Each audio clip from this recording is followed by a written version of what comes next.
Hi, YouTubers. Alright, find my.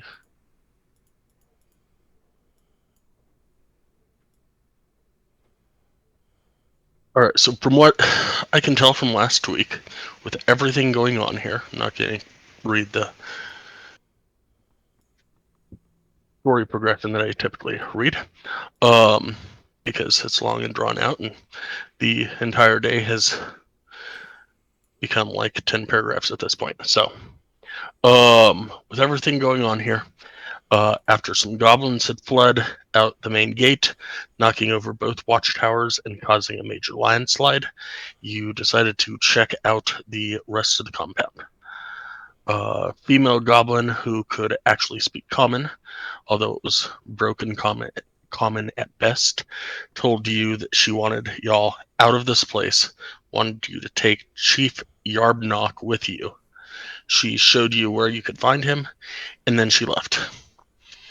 After breaking down the door to the chief's room and catching him in a lie about why he was here, you attacked him physically, and as he ran, never attacking anyone in the party, only using defensive spells while running, you hunted him down and killed him to find out that he was a gnome, but nothing more since he, well, can't talk anymore. Uh, you went back to the chieftain's house, locked yourselves inside, and the chieftain's house is kind of a crappy construction, which makes sense because it wasn't goblin design, but goblins obviously built it. Now that you know the chief was gnome disguise, currently you have come to his room to find a strange egg-shaped crate that uses some strange form of locking mechanism that the closest relations that you guys can uh, figure out is that it's as otherworldly as possibly a giant ship that you recently came across south of Celestine's home. You seem to be determined to open this crate, I'm guessing because whoever created this container went to this much trouble to make sure nobody could get into it. It was probably really rare or expensive or both. After pressing plenty of buttons and the thing not opening, the suggestion was made to use a spell to open it, specifically a scroll that you got recently. Um, it is currently around 1 p.m., and since the fight, the whole compound shakes slightly every now and then, less and less as time goes on. You've barred it yourself in the building. Main doors were already barred. You barred the other door so that you wouldn't get any surprise visitors. Instead of using the one-time use spell scroll, Celestina is about to try to learn the knock spell over the next 8 hours so that she can open the contraption so that y'all can find whatever magnificent treasure lies within. Correct? Sounds about I'm right to me. here. While Celestine is spending time on this mentally taxing procedure of learning a spell that druids weren't not meant to learn, what are the rest of you guys going to be doing?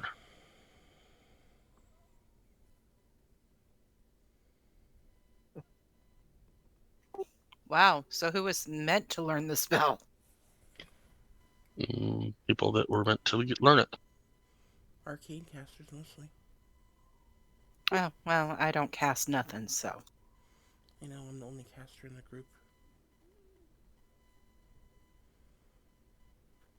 Go, man, go. Bards, sorcerers, and wizards.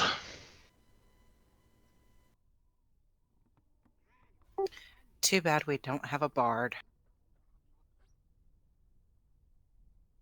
Learn it. Cries. Okay, let me try to get that other thing up. Okay.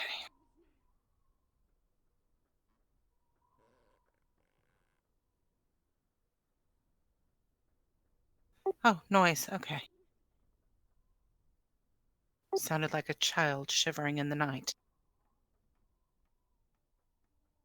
Okay, what do I want to do?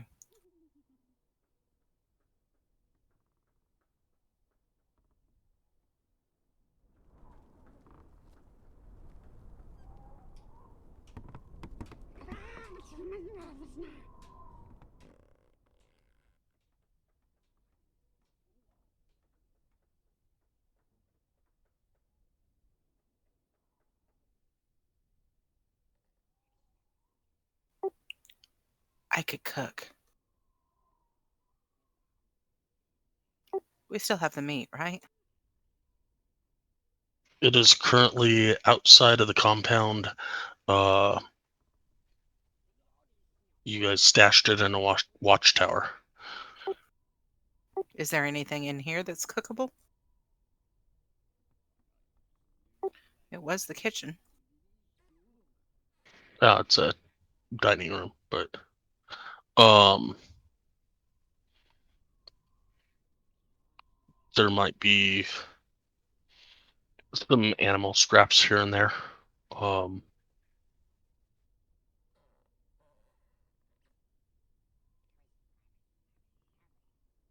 Not necessarily like major parts and pieces or anything, just scraps. Okay, well, cooking doesn't seem possible then.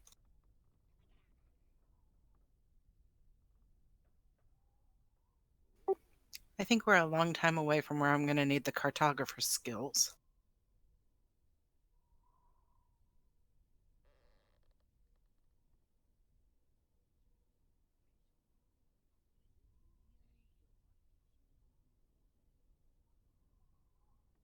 Nowhere, how would you like to learn how to pick locks?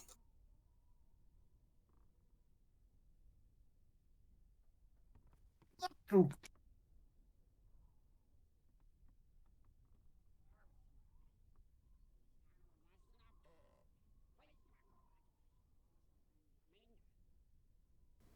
Nowhere? Hello? Birthday boy.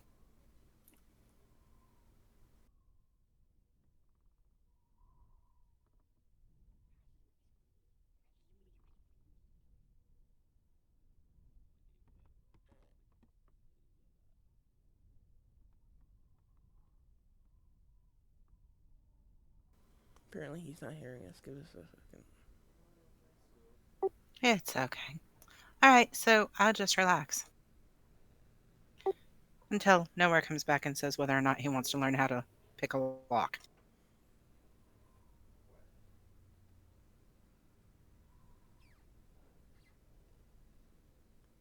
Do you think I don't know how to walk yet?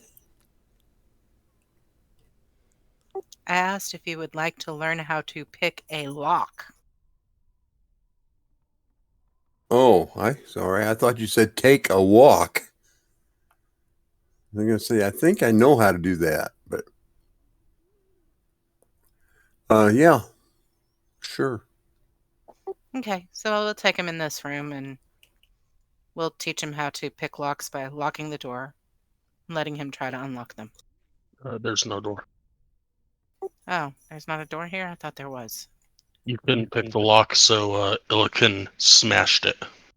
Oh, okay. So how about this door? Does it have a lock? Sure. Okay, so we'll teach him how to pick this lock.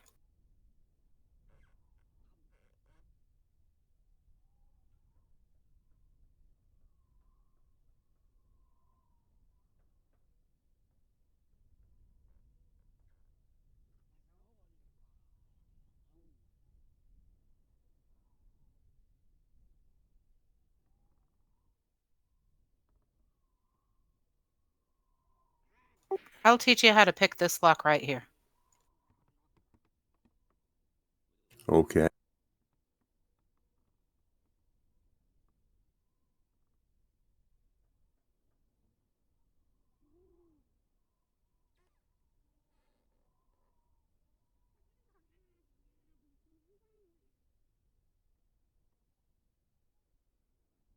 How do we do that? We'll let Sky look up what we got to do, and we'll wait until he answers us, and we'll do what we got to do.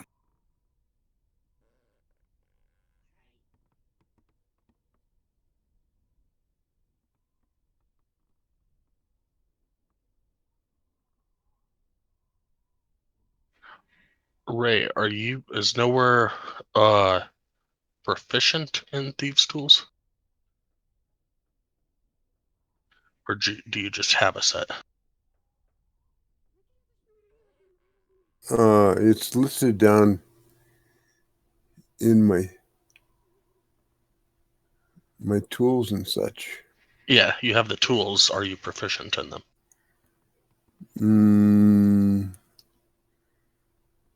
I don't know. Yes, he is. Okay. I guess I am. Okay, Well, I then guess, that says tool proficiencies. Well, that's what I'm asking. You could have the tools and not be proficient in them. Mm-hmm. But if you know your character and where you got, like, and if you got it because of your race or because of your class or because of something, you could be proficient in it and not have tools. You could also have tools and not be proficient in it. He is proficient. It's from the urchin background. Well, I guess I can't teach you how to pick a lock. You probably already know how. Yeah, I think so, but one never knows.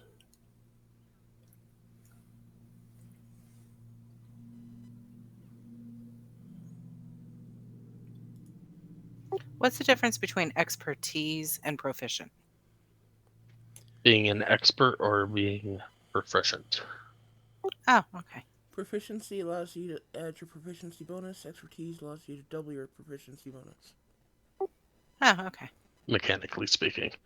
RP speaking, it's a difference between being a line chef and a sous chef. So it's the difference between giving orders, and taking orders? It's more of, you've got 3, 4 years, 5 years of experience in something versus I've been doing this my whole life. I'm an expert. Gotcha.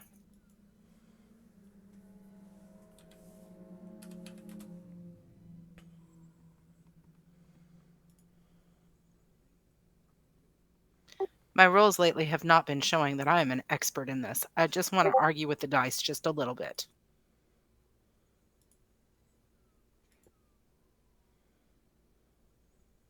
Anybody else? No. So Celestine is working, I don't know, in the corner or something. For like ever and ever and ever. While you guys sent around twiddling your thumbs. I need a DC 16 wisdom from Celestine. Straight. I said last time, I don't know if you remembered, I was defending Celestine just to make sure nobody interrupted her. That was my main thing, is make sure she wasn't interrupted.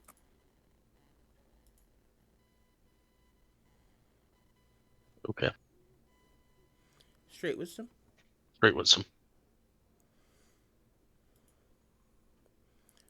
Cross your fingers, guys. Damn it.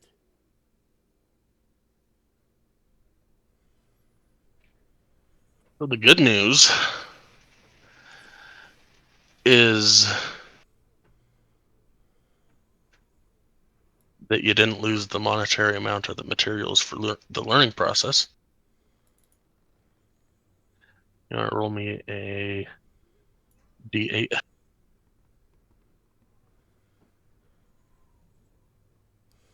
I don't really want to, actually, but fuck. I would say that's actually really good. Okay. I will say that after the first hour, you screwed up and you realized that you screwed up, and you haven't lost any materials or, well, you've lost 1 hour of time, but you could start over if you would like. I will. And guess, another roll. Yep.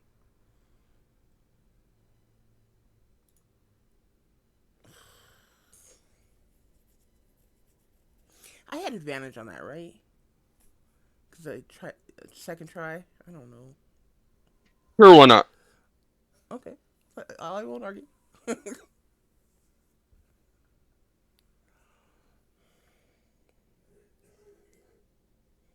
Knowing where you screwed up and what you screwed up the last time,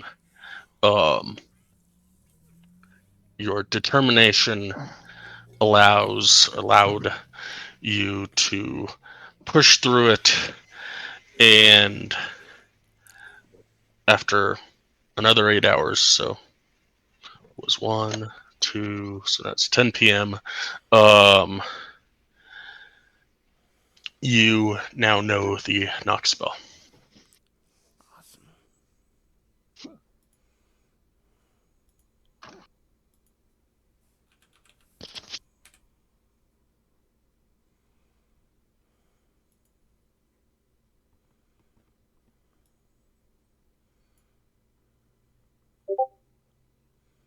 I do love learning new spells.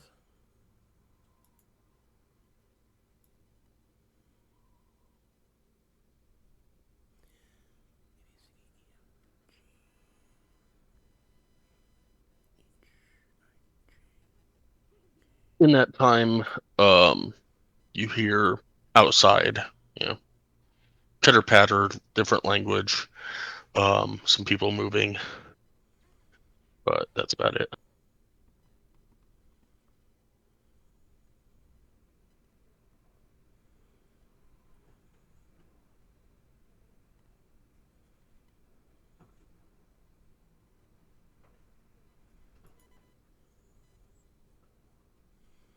Okay.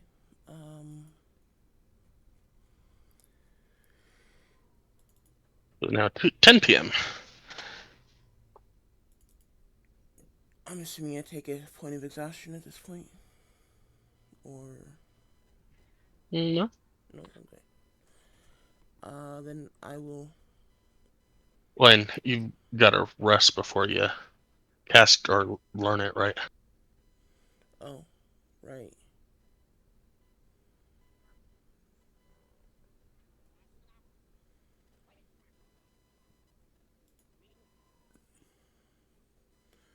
Um. Okay, so I guess let's take a long rest. I'll curl up and go to sleep.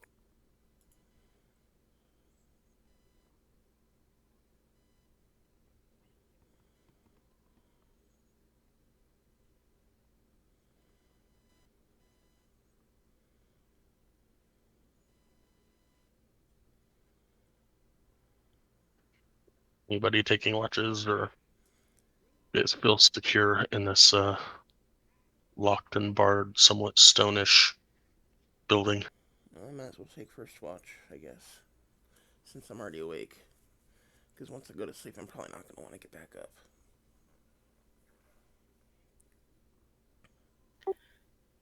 If our other 4-hour watcher doesn't want to take watch, I'll take second. Well, third. I'll take whatever's available if I'm taking first, but I'll take it. What the hell? Okay, tell you what. Ilkin and Claudette can take first and second. And Arden can take 3 and 4. Since you guys are so eager to take watches. I'll go take a nap. You need a nap. You've been trying to study that stupid thing. Yes, I'm very tired.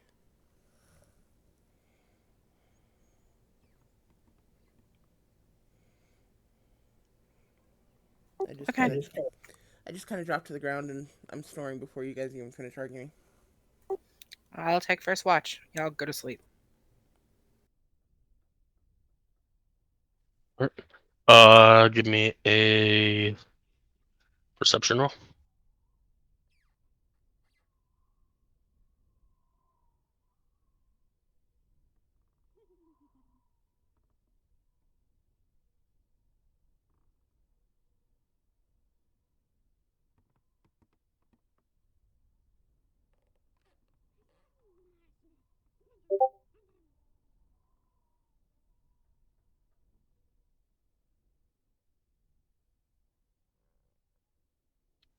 Yeah, your watch goes without a hitch.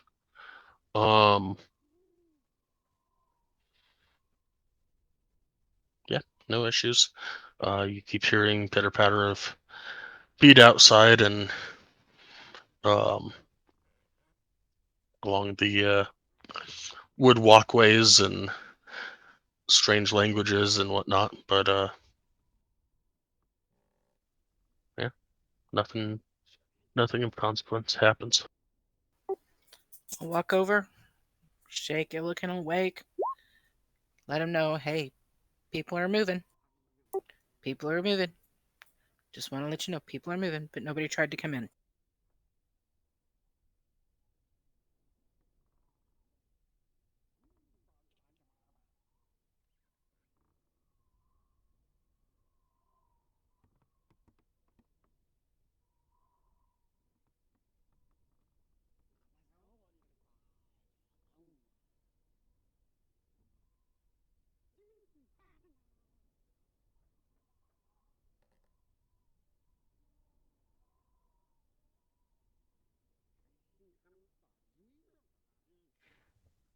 It couldn't give me a perception roll. Woohoo!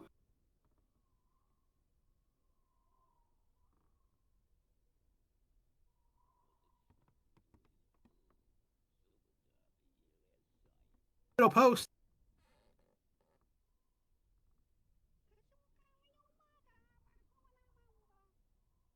Yay! You're so happy. Hey, 13,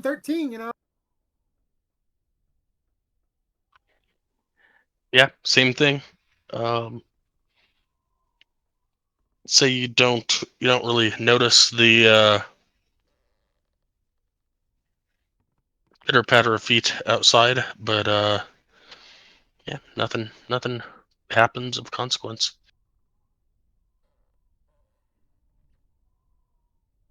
And if nothing's that I recognize, I go and wake the next person in line.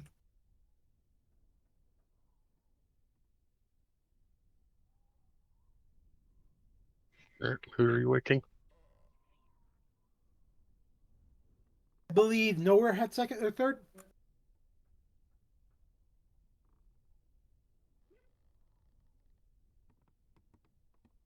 Because Celestine was taken off, and if not, it was Arden. All right, so you're waking up nowhere. And nowhere. Taps feet. Nowhere. Claudette told me about movement on the outside. I didn't hear any, but there should be movement out there. That's your watch. Oh, I sit up, yawn, stretch, look around. Don't see any problems in here, so I get up, walk around a little bit.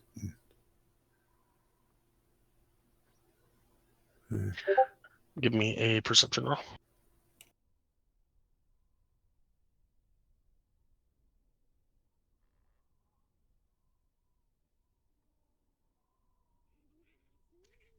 Not only do you hear pitter patter of feet outside, off in the distance, and this building is very shoddily made. So off in the distance, you can hear what sounds to be like something large being drug through the snow. Every so often, you hear a scrape on like rock or something, but you hear someone ordering commands and blah blah blah, whatever. But doesn't seem to be anything threatening or anything. Just probably assume that it's the goblins that y'all didn't kill earlier.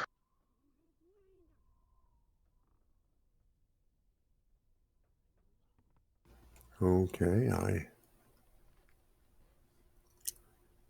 don't see anything to be concerned about or hear anything to be concerned about.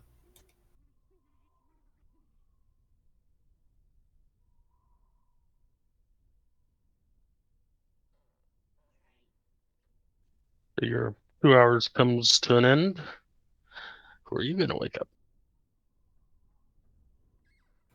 Well,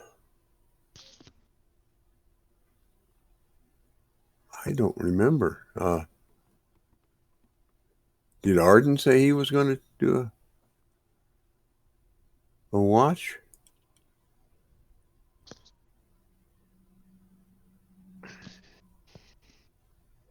Yeah, I can pull a watch. Okay. Then I'll wake Arden. Tell him it's been a mostly quiet night so far. We're hearing a lot of movement outside in the fort, but it's not coming in here. So, okay. Good luck with it. And I go back to bed.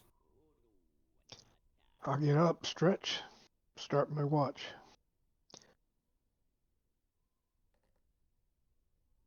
All right, give me a perception check.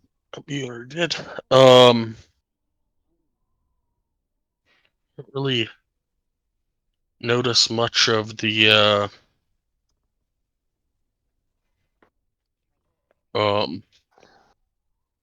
pitter patter of her feet outside. Whatever might have been drug earlier seemed to have stopped. But yeah, your 2 hours goes with no issue.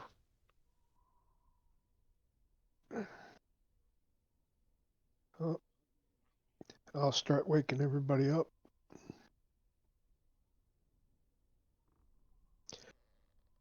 And when everybody's awake, I'll go over, pack my gear, and then let them know that everything was peaceful from my watch.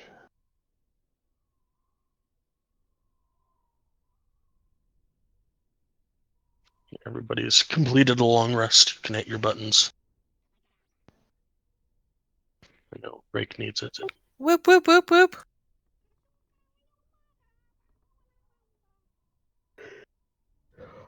For some reason, I was missing a vampiric bite. I didn't think my vampiric bites were limited. Yep.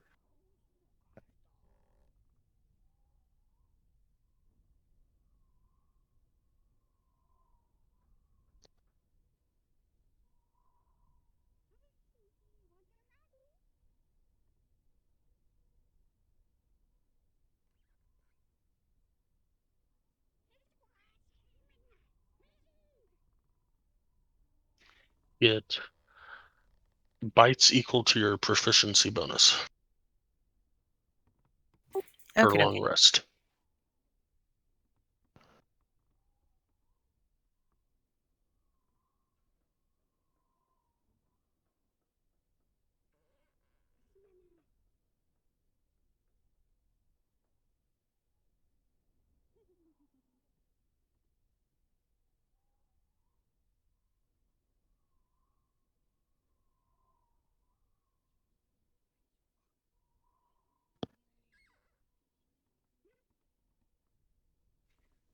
So it's morning.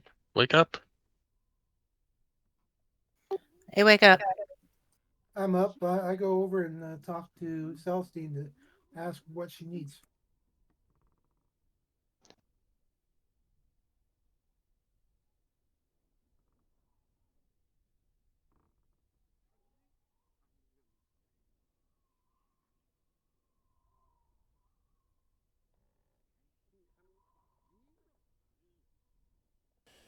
Um,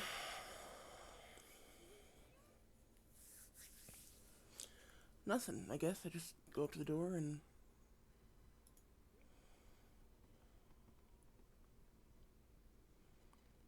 um,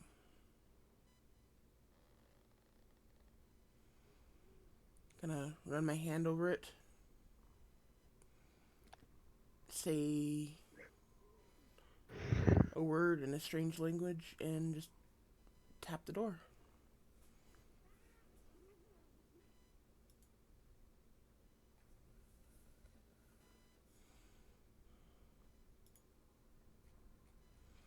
You're going and tapping the crate, or Crate, yes, sorry.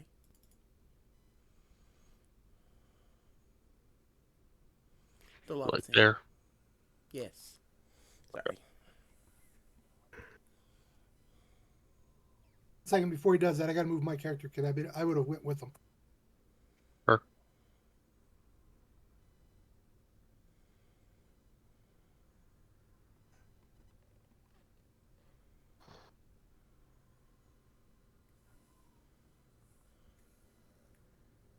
And Drake would be beside me.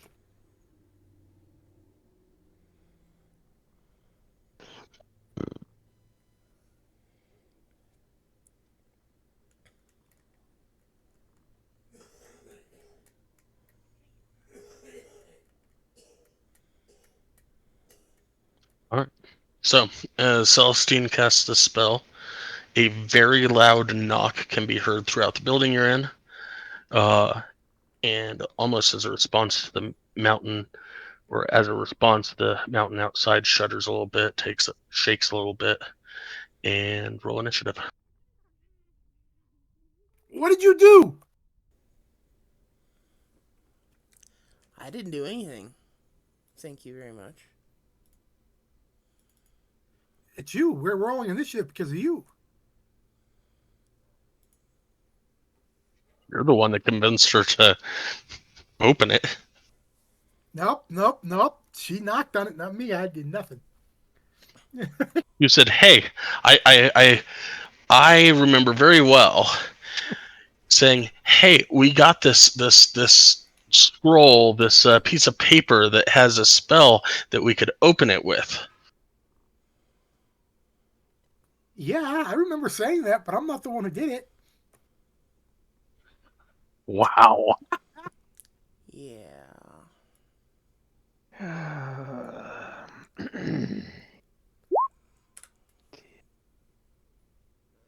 Um.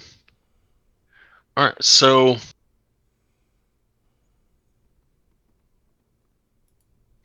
an amorphous mass of mouths and eyes appear as the crate peels open like a flower. Its mouths begin to murmur and chatter, each with a different voice. Some are shrill, some are deep, some sound high, and others sound like they are crying. The cacophonous gibbering is almost maddening. Is this a gibbering mouther? You know what that is? Does Celestine know what that is? No. Oy. Great. A lovely little creature. Yeah, it's nice and ugly. I know what that is. Celestine does not know what that is.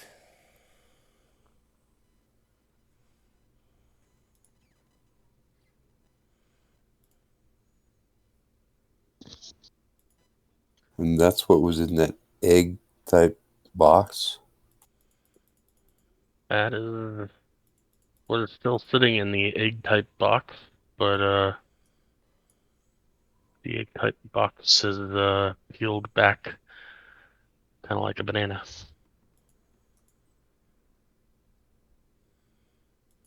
We really know how to get into a lot of trouble. We don't even have to try. We can do it. So Claudette, you're up. First, Does Celestine make a noise? Do I hear this stuff? What's going on? you can hear the chattering, the gibbering, the incessant uh, uh, noises and chips and chatters and cries and all of that. Um, give me a wisdom saving throw.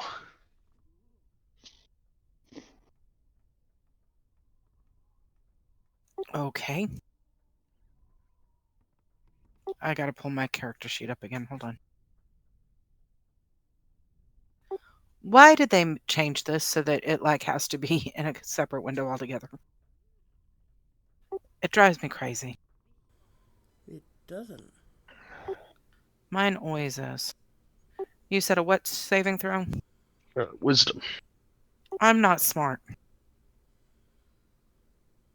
You're smart enough to not be affected by the gibbering.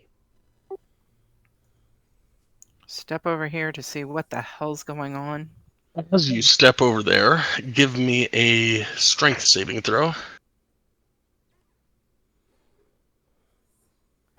Oh boy. Actually, no. Don't worry about that. Oh, okay. Alright. It looks threatening. It looks gross and disgusting. It looks like Jello with mouths and eyes on it. We'll attempt to swing. That will just barely hit. Wow. Then we'll go ahead and let it hit. And then we will attempt to our offhand.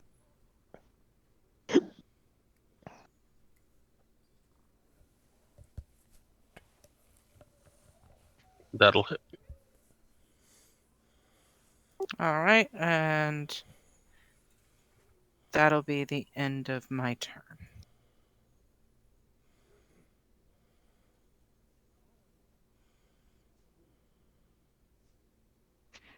Nowhere, you're up.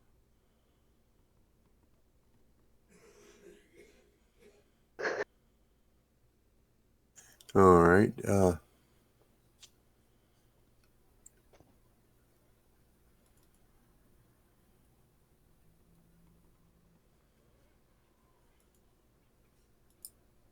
I guess I'm going to go back here.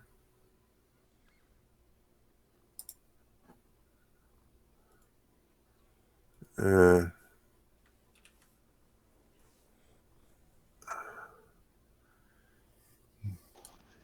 I shoot from here, that gives it about half cover. Is that Correct. right? Okay. +2 AC. All right. Well, I will use my longbow of warning. That'll definitely hit.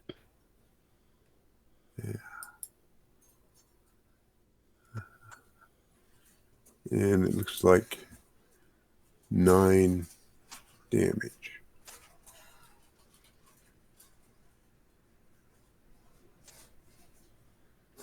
Okay.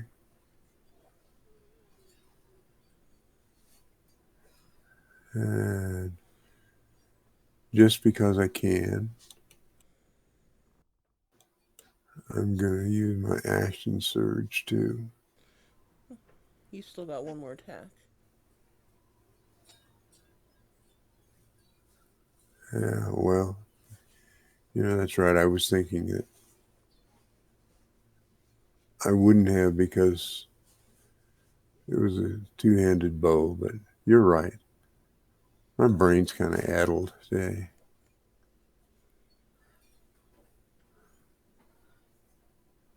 Let's give him another attack first. And I'm guessing that one hits too.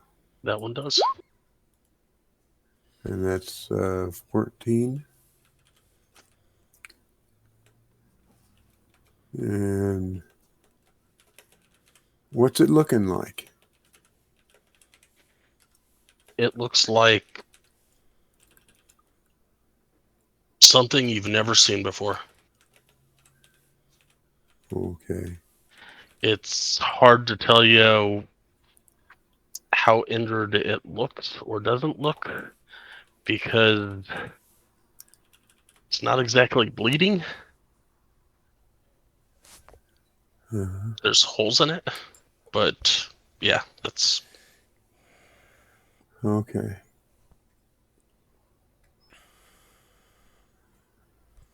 I'm still going to use my action surge.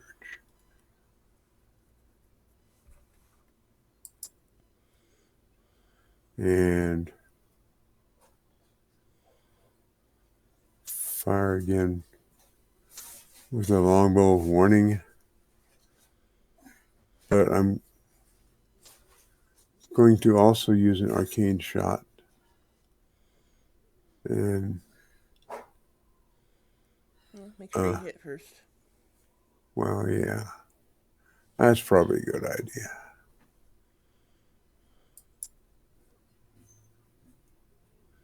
Yeah, looks like I hit.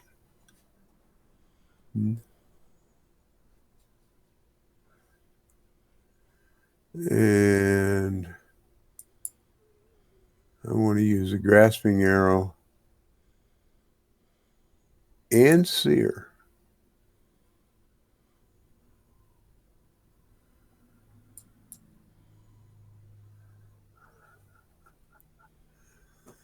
It's 18, 28, 29.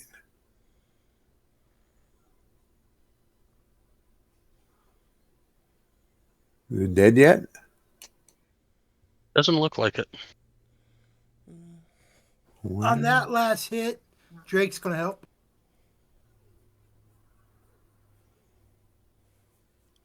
Well, it may not be the last one. He's still got one attack left. Well, I know, but he hit. Yes. Okay. The next one he might not hit. Might not.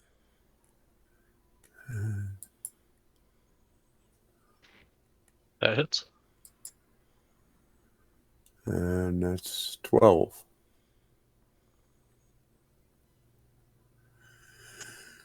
And I think that's all I'm going to do.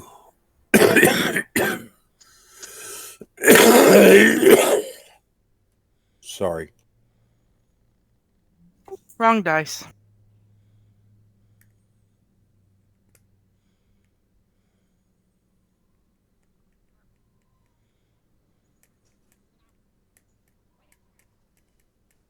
All right, let's see what this guy's gonna do.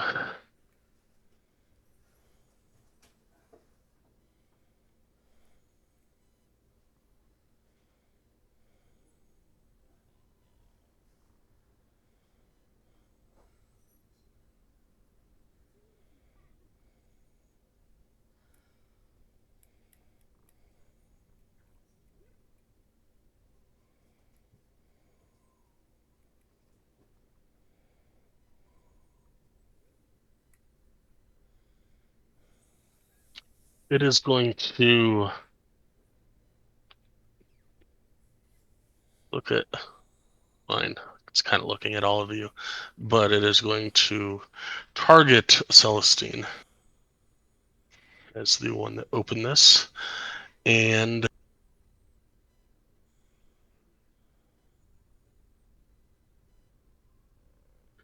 probably not hit. But it will spit out something at Celestine, and I need Celestine, Drake, Illiken, and Claudette to roll me a dex save.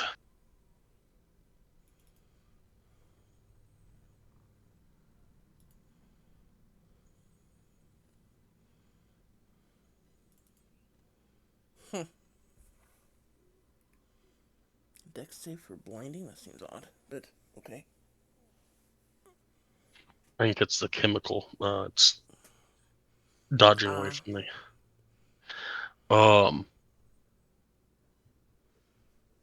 Crap, I forgot to. Forgot to what? I forgot to do something. Noah, can you give me a wisdom save as well as a strength save?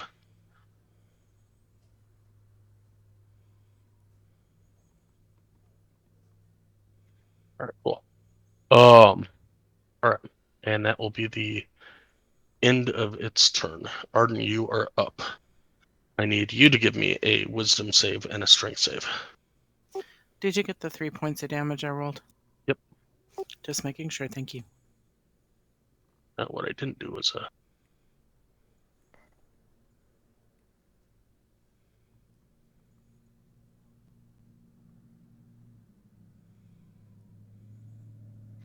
Arden, you are good to go. Okay. So I'm gonna attack the lovely little creature with my bow. That'll hit.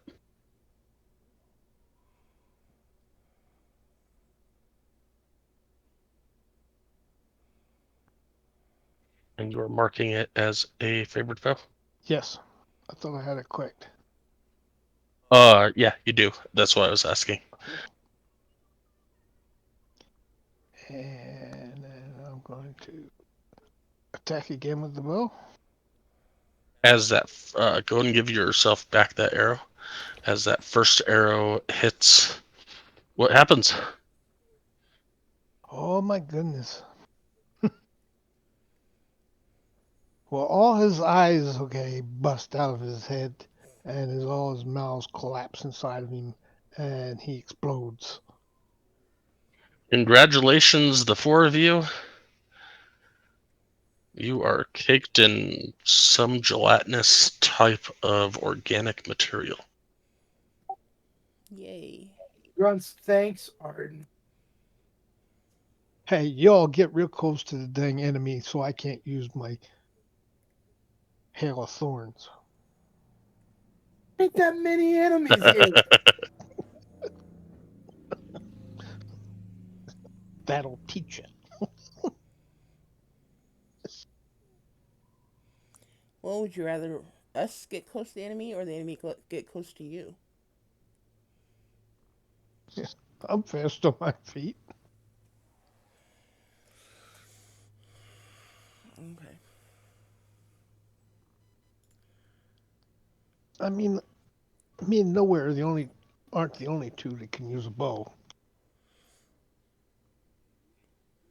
No, but my bow is just a normal bow compared to my fancy magical sphere. And would you rather I really use my bow? Over both of her magical weapons. My weapons do more damage. Exactly. All of our melee weapons are much better than our bows. Um, Not to mention I'm proficient in my weapons. I'm not proficient in bows. While they're arguing and everything, I'm gonna look inside this to see if the only thing that was in there was this beast. Give me I an would like to aid him. investigation at advantage. I can talk, I swear. Yeah, my advice, don't text and drive. Yeah, I would agree with that. Unless you have a, self-driving car.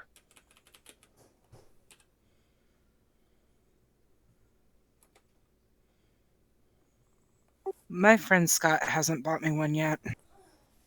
I know nobody. Well, actually, I know a couple people named Scott, but yeah,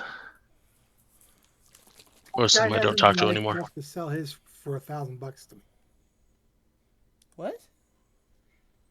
This guy hasn't been nice enough to sell his for $1,000 to me. That would make Might have sense. to something to do with the fact that I'm still paying it off, and it's worth a hell of a lot more than that right now.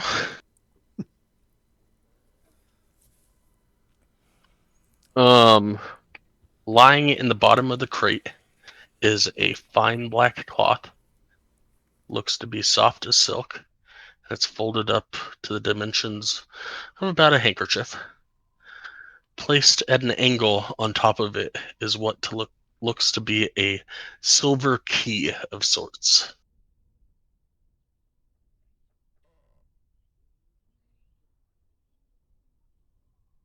I picked both up, and does the key look like anything that would match anything that we've seen so far?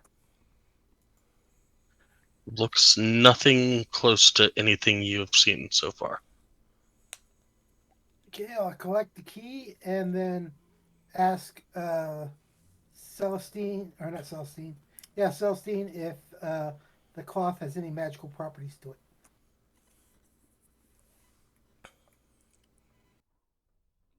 I will take 10 minutes to cast Detect Magic because I've already used one spell and we just started the day.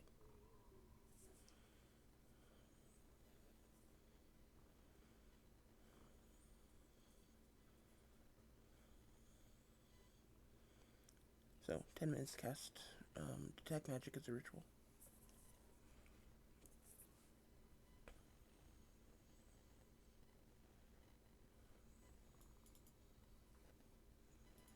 Um, the cloth does not seem magical in any way, shape, or form. However, the key that Illiken is holding has a very strange aura to it that you have only seen once before in your life. And that was when you detected the stone that Illiken carries.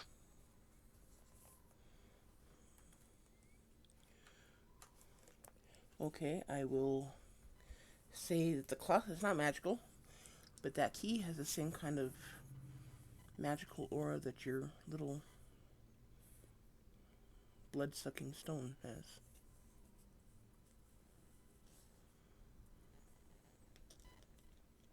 I pierced my finger and touched the key.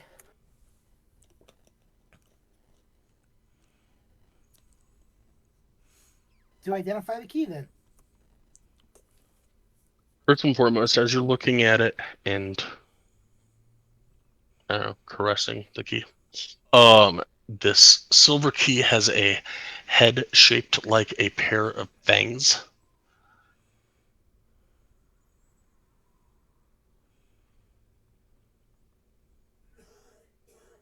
I'm Roll so me glad that it drew no blood on me then. roll me a d12.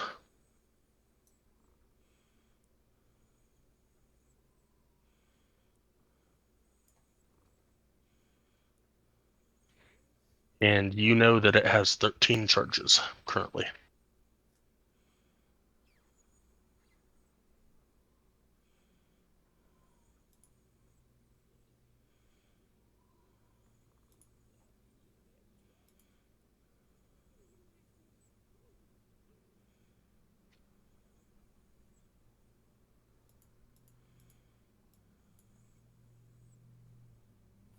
I'm starting to really hate these toys.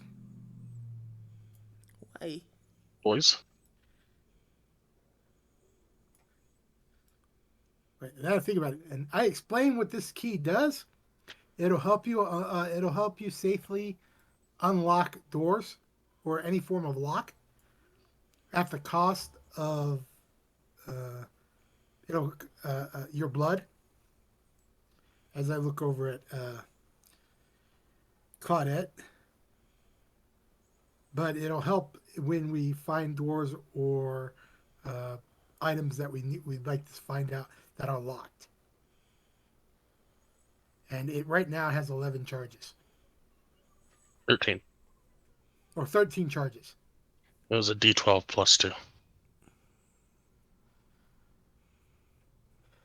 Would you like to carry this, or would you like me to? But it's something you could use because you're a resident lockpicker.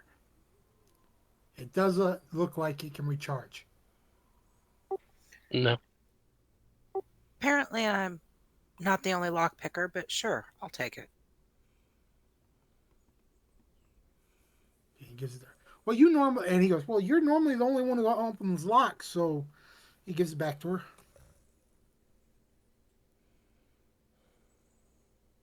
And do you want the cloth, or do you want me to keep the cloth? Oh, sure, I'll take the cloth so I can wrap the key up in it and keep it in my sack. Okay. Otherwise, it's going to wrap up gems in it.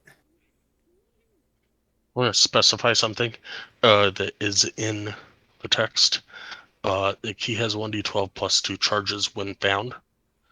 So it's got 13 charges since you were 11 and becomes non-magical when you use the last charge. It does not recharge. Yes, I read that. I thought that's what I said. Sounded like you said it can recharge. No, okay. I He might said have. can't. Okay, cool. He had the T at the end, but it was just very faint.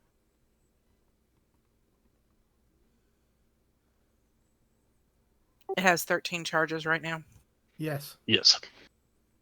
So you can use it for, hey, this is a really, really hard lock. You can use it for all 13 in one shot if you want to. Okay. No.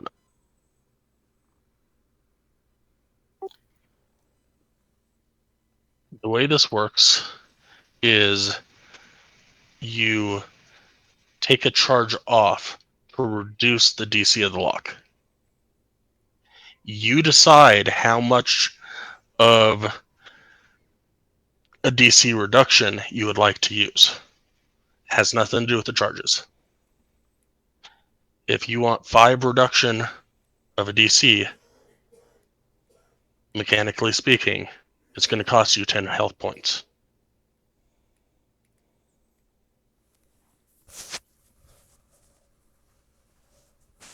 If you want 20 DC off of a lock that you just seem to think that is impenetrable, then it's going to take 40 health points off your health. And it's going to keep it off until the next morning.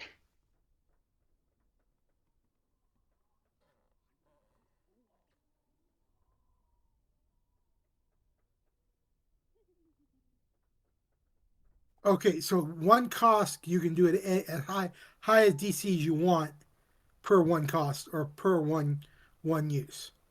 Yes, the trade-off is the hit points. I misunderstood. Well, that's cool, but that's better than what I thought. I thought it meant that you had only 11, you only drop it down 11 or 13 things. So cool.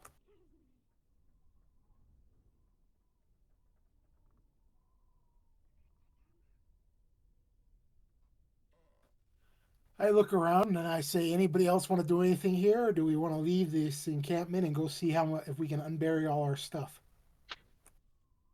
I also forgot to do this. Can you give me roll me 2d6? Cries.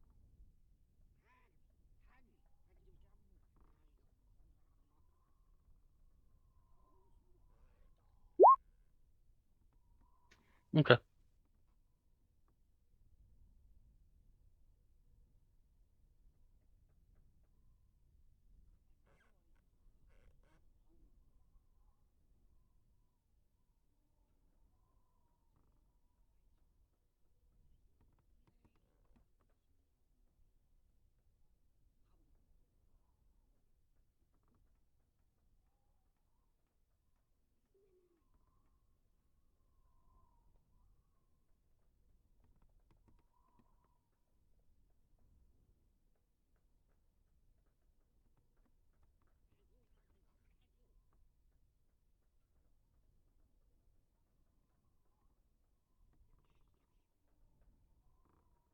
Okay, so what are you doing, guys?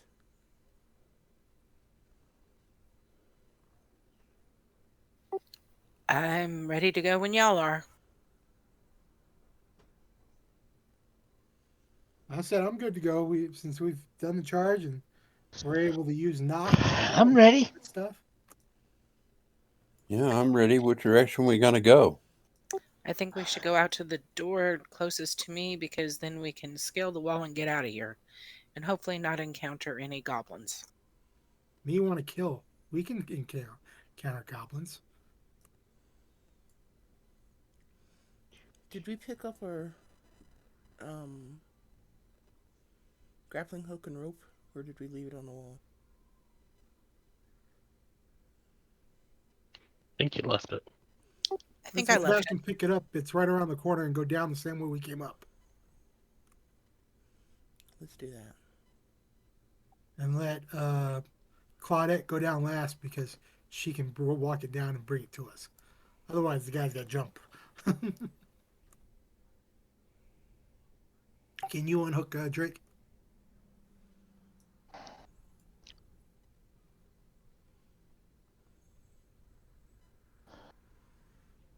I was putting them on me so I could carry them all in one shot since I got to go through all this stuff.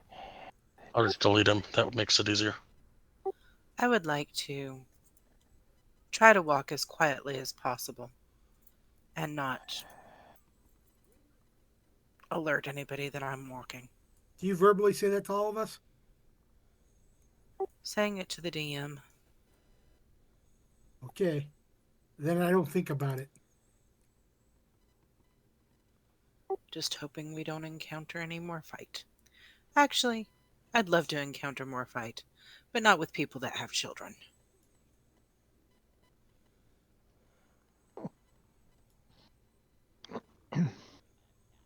So you include goblins as people? Of They course. are people. They have families.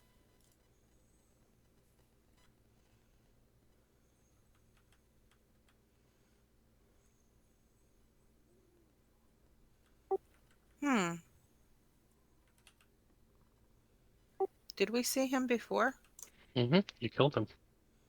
Oh, Did we ever? I look over at Claudette and point upwards. Did you ever look what was up top right there? I don't think I did. He gives you a puppy dog look. Can you check?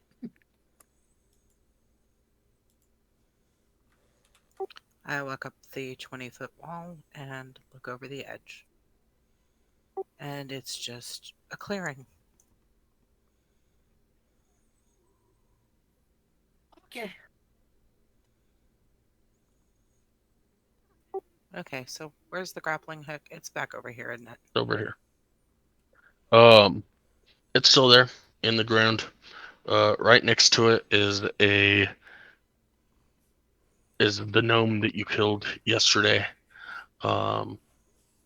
His arms have been cut off, and he has been shoved down onto a spike into the ground.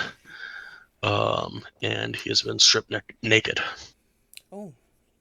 Hi. Looks like it's a warning towards anybody that might try and come up here. Let's get out of here. Good idea. Walk up the wall. Down. I attempt to walk down with Drake, or I lower Drake down with the rope, and then I go down afterwards. Okay. Give me athletics checks. Give me a survival check for your not tying, and then an athletics check for you.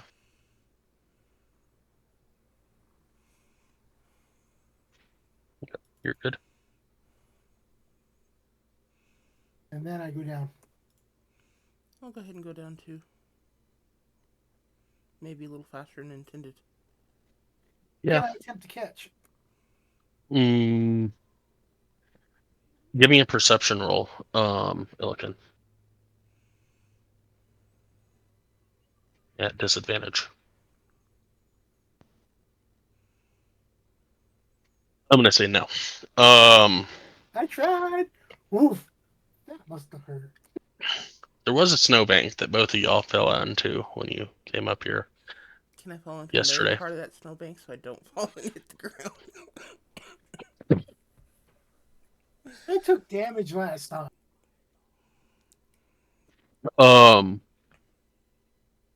Roll me a d4, Celestine.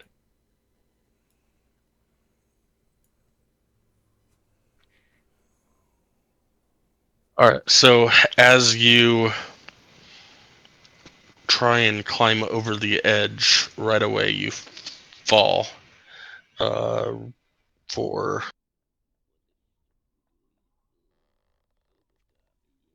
12 points of damage into a nearby snowbank that is not the same one as yesterday.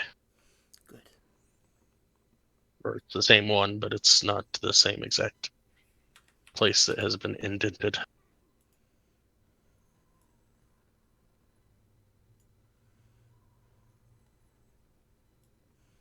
He's already down there. Who's next? Arden? Nowhere? I will. As soon as I recover from falling, I will roll out of the way and get out of the way as quickly as possible in case others fall. Okay, I will come over here and try to scramble down this slope. You're not even gonna use the rope. You're just gonna try to scramble down the slope. You know, if I use a rope, then I end up leaving the. Well, the rope's already there.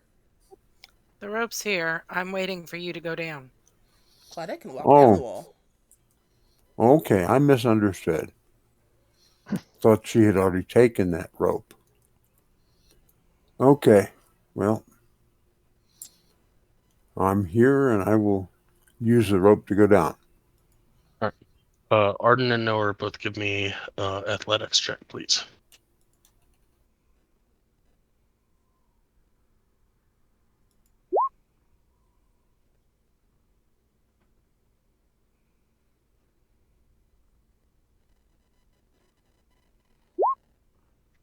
No problems. All right.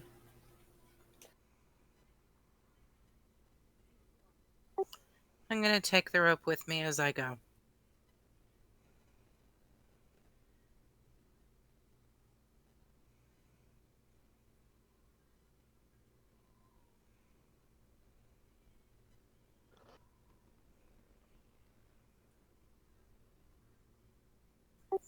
Looking for our stuff. Was it at this one? No. It was Yep. at the one up north. Oh, it was at this one? Yeah, it was at this one. This is the north one. Yeah, this is the north one. The other one is currently somewhere beyond your sight down the mountain. Down south. Let's start digging through the rubble for our stuff. How long are you gonna dig through?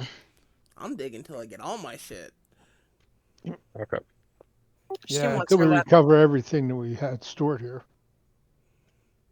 So over the course of, we'll say, about an hour, you get almost all of your stuff back.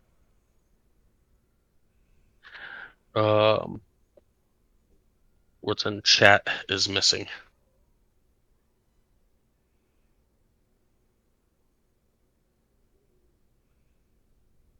So I got all the meat back? Cool. Minus the very first item. The owlbear carcass is gone.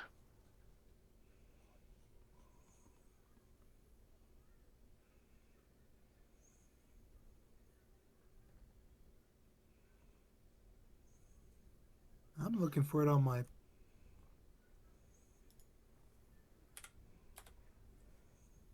Oh, that sucks.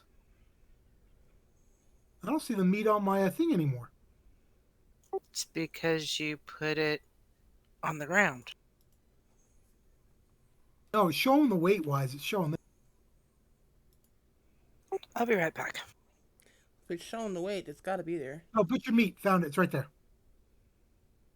Thanks.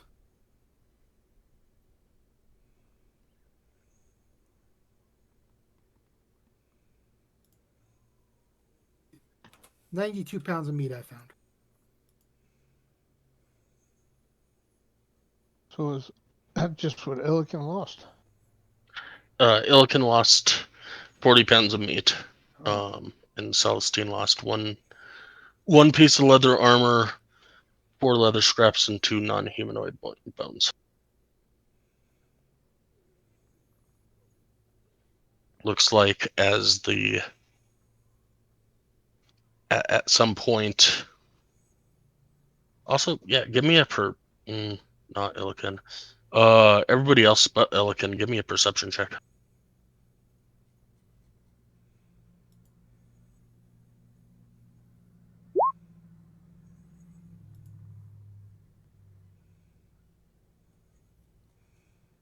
Arden sees the future.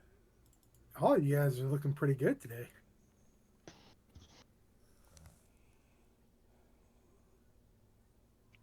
Off to the southwest. Like way southwest. Yeah, way further than that. You see a lot of flames. where you could determine that the goblin housing was in the other watchtower.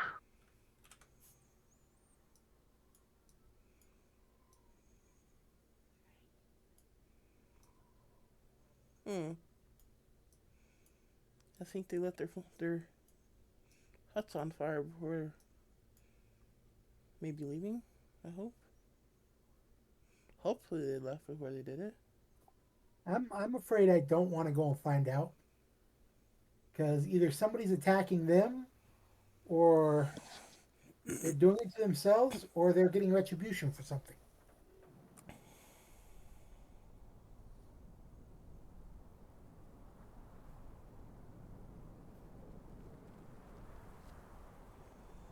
Well, someone's attacking them. It's something for you to fight. If you guys want to go find out, we can go find out. I'm just playing instigator.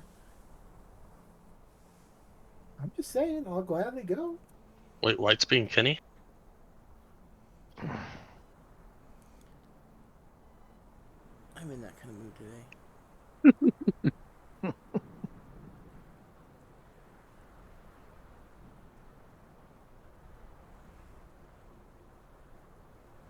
I don't care. Wherever you guys want to go.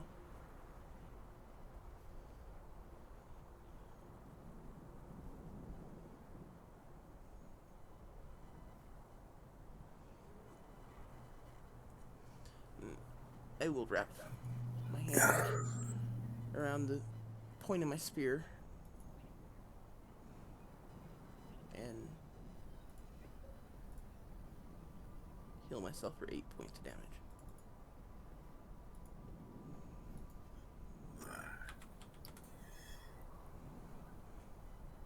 I'm thinking we should go ahead and get out of here. Get on back to the regular 10 towns map. There's just too many strange things going on out here.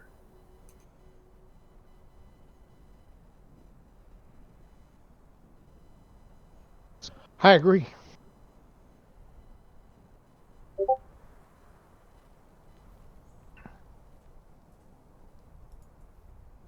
All right.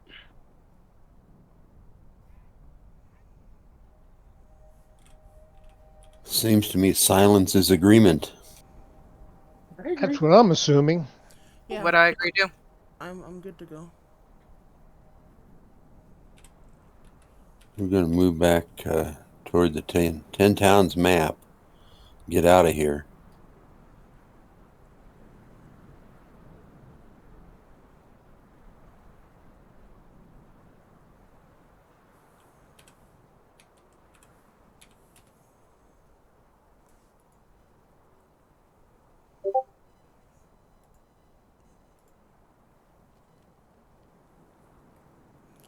Okay, All right. let's go. Who is leading y'all down? I'm sorry, who's what? Leading y'all down. I guess I will, since nobody else is volunteering. I'll help.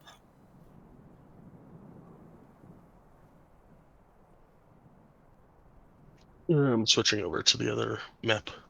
White.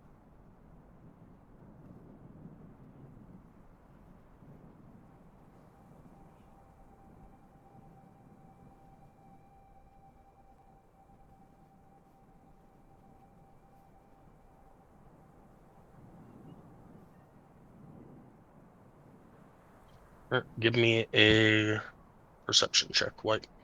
Or sorry, Celestin. Did you make some changes to this map? It looks different. Probably looks different to you. Doesn't look different to anybody else. Is the perception? Yep. It's darker. Yeah, it's darker. Almost Oh, like that's been like that for like 3 weeks. almost like a night version. Yeah, that's been like that for 3 weeks. Well, we've been inside the thing for 3 weeks, so. Oh. Okay, you guys saw it when you went from Cave of the Berserkers to Karkolok, which I should go ahead and.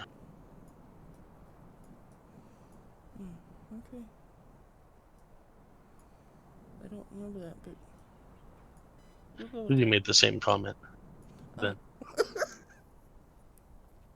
they're like, "Oh, it got darker." I'm like, yeah, I found a night version of the map since you guys are pretty much always in darkness. Can you move that wording over a little more? The wording. Yeah. Why? Inch to the right. What wording? Kakalaka. Arclock. Why? Never mind, because of OCD and centering. Oh. Okay, I can Yeah, respect that. not. I get it, but not yet. If anything, I'll move it to the left. There's probably more stuff up there that we aren't aware of. Or maybe that's the way we're going to be traveling or something. There, I can move it there if that helps. Probably not because of the line going through it, but those are pretty much your only two options at the moment.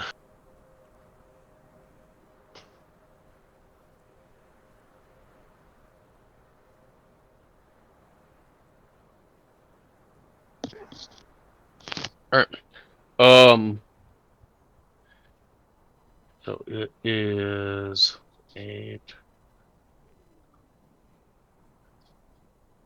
There, it's there. 9. Bring it out. You guys stopping for lunch hadn't take you about 2 hours to get down the mountain. Where you guys were camping 2 nights ago, approximately ish.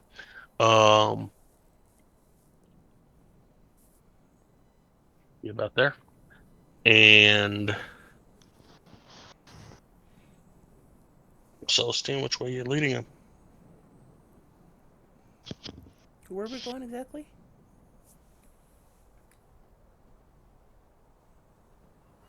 Just back toward the 10 towns?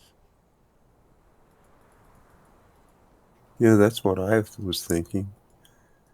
We've been trying to get nowhere to see his family. Yeah, Bryn Shander, that's right. yeah. Well, there's not really much family there, but yeah, I do know some people down in the Phaedra district. Okay, then I will head north to the river and follow it to the 10 trail.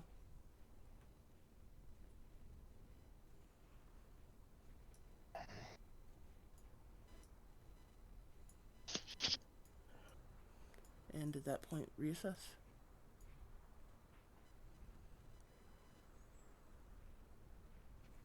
All right. Alright. I'll follow Celestine. Yeah, And Celestine, have you said your goodbyes to your family? Well, they're a good ways away from here. Yeah, I know, but we're heading toward that direction. Yeah. Well, we're headed that direction, but we're not going to be anywhere near it. Well, a whole lot closer to it than we are now, but... Yeah. Yeah, I've said what needs to be said for now. Okay. If... I'm just offering you the chance. Not that it's mine to offer, but, say it's an observation. I appreciate it, but... we needn't make the extra stop. there's the handout for gibbering mouth or gibbering, whatever. The full picture of what it was. Don't forget to click on it because it gets an even bigger picture for you. Yep, got it.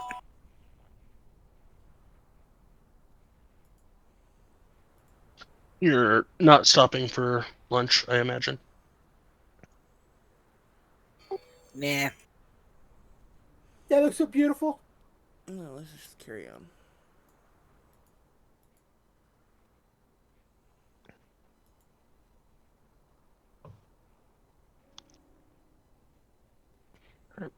So after about 12 hours, that is where you get to.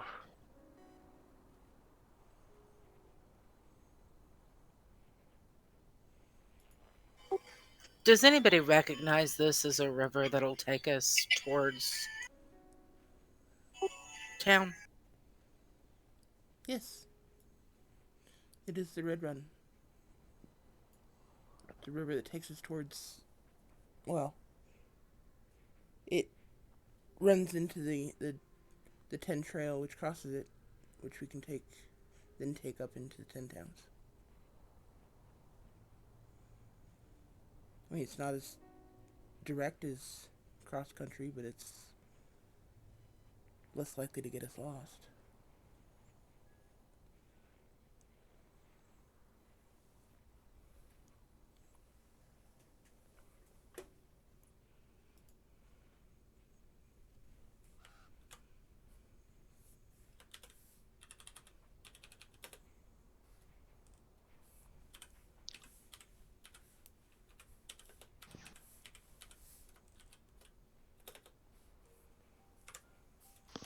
You guys gonna keep on going, or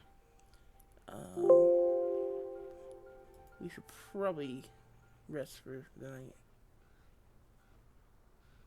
Didn't we just get done with the rest? 12 hours ago. Yeah. We've been traveling all day.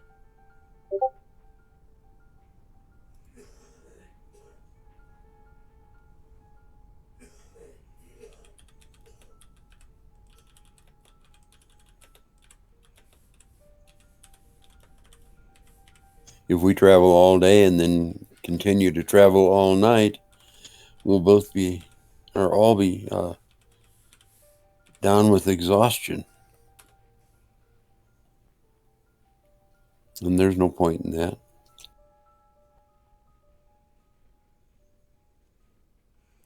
If we were being chased, that might be different. I thought we were just skipping lunch. We did. Yeah, we did.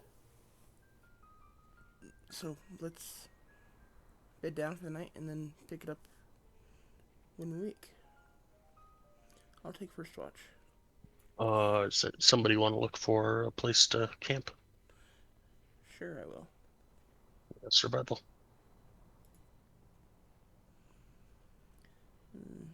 Once we settle in, I would like to work on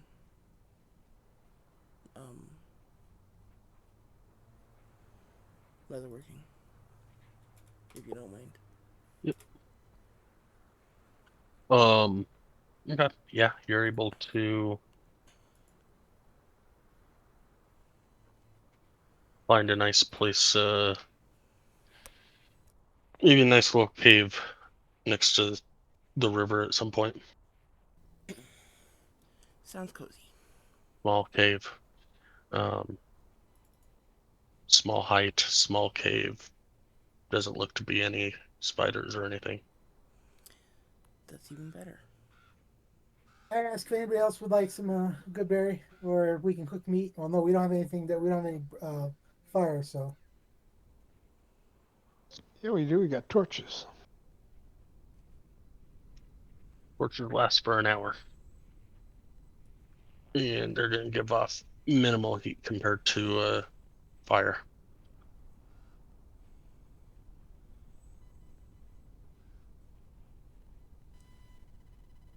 But that's up to you guys. Good berry, keep the meat cold and together.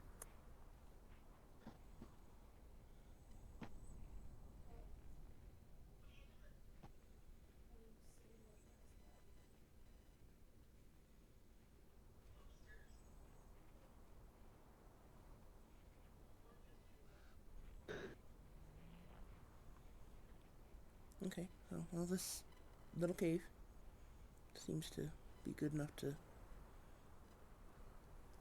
at least keep the weather off for the night.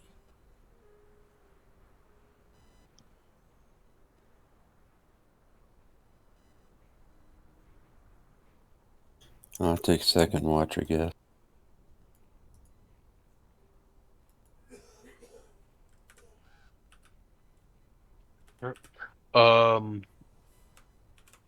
Celestine, give me.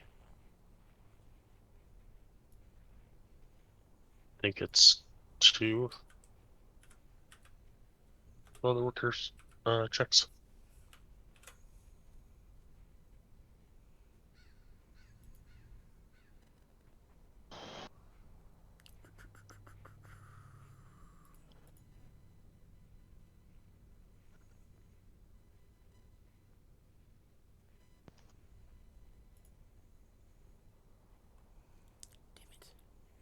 Is anybody else doing anything during your 4 hours of downtime?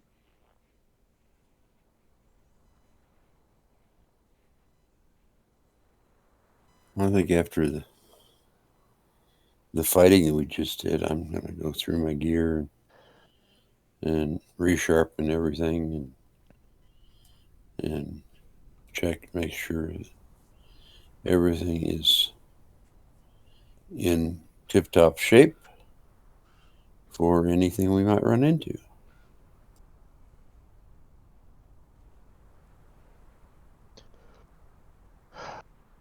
I'm gonna offer a game of Dragon Chess.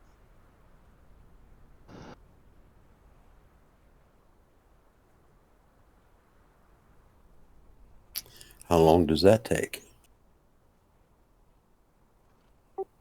35 minutes to an hour. Okay, I was just wondering, so I'd still have time to do my gear maintenance. Sure, I don't know anything about Dragon's Chest, but maybe you can teach me. We'll work on it.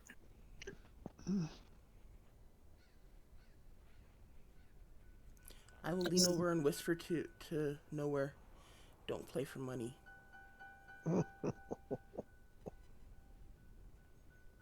Unless you're willing to lose it. Oh, this is just a friendly game, right?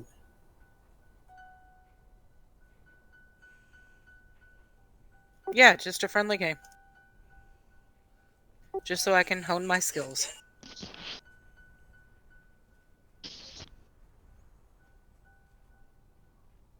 I'm not sure how you hone your skills against someone who's never played it. Well, I get to play, you get to play, I teach, I learn more. Yeah, I get that. I totally do. Okay. All Of right, course, so I set up the chessboard and I give the DM time to figure out what he's going to make us roll. first and foremost, put your rolls to Whisper GM. Should be a button at the top of your character sheets. I'm well familiar. Kyle, tell you, I whisper a lot. Hey, you do.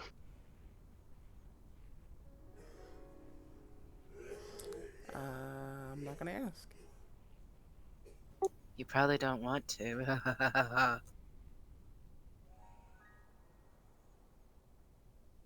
Wow.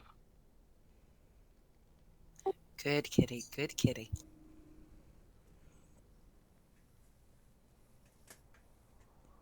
Oh, you guys do know if I'm ever killed by a mountain lion, just know I was saying, here kitty kitty when it killed me. Yeah, I figured.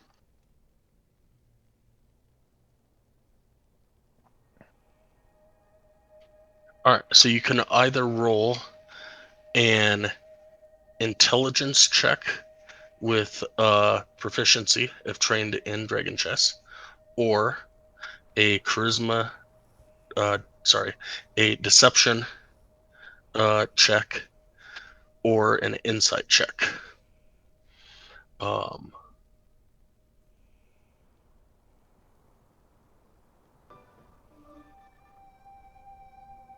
Well, I guess I'll roll an insight check. Well, you're not supposed to tell me. You're supposed to roll.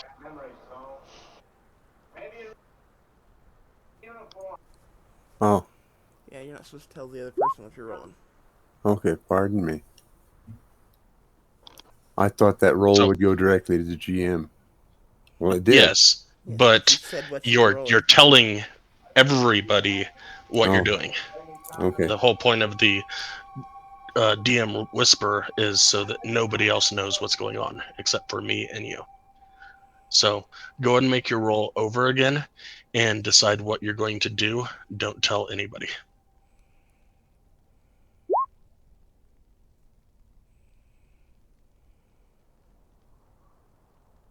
All right.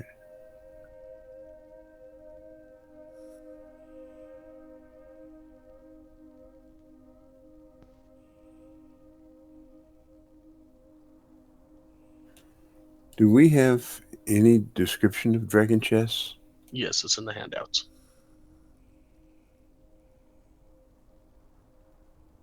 A lot of stuff in the handouts.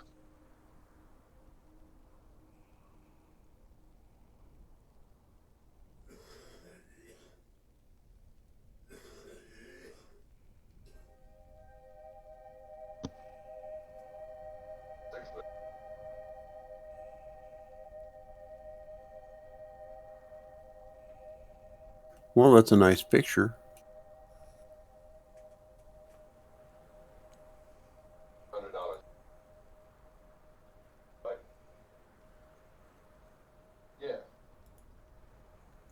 You got my roll? Yep, I got both your rolls. I'm just trying to figure them out. Chris, can I fight with you? Oh, it's not for the money. I cannot take it. For Quintero. On the basis of what you did against Kino. Oh, well, I'm young, I'm strong, I'm hungry. I would love besides. This game, Rusty says Claudette it's a wins. lucky number for you, no? Okay.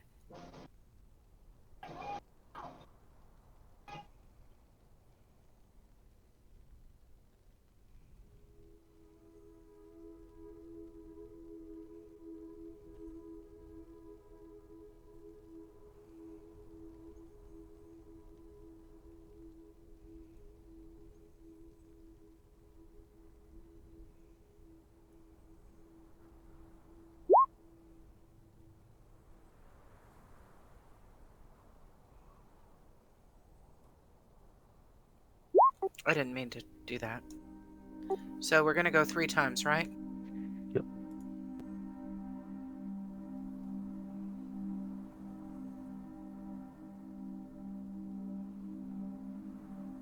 You said I could do intelligence, correct?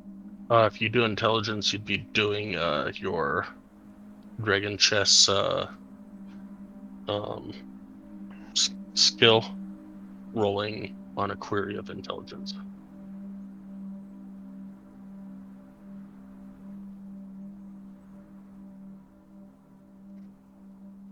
Oh, okay.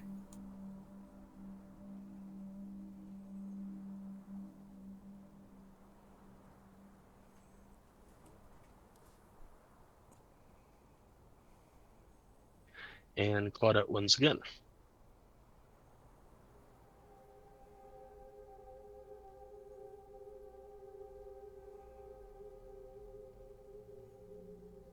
Going for number 3.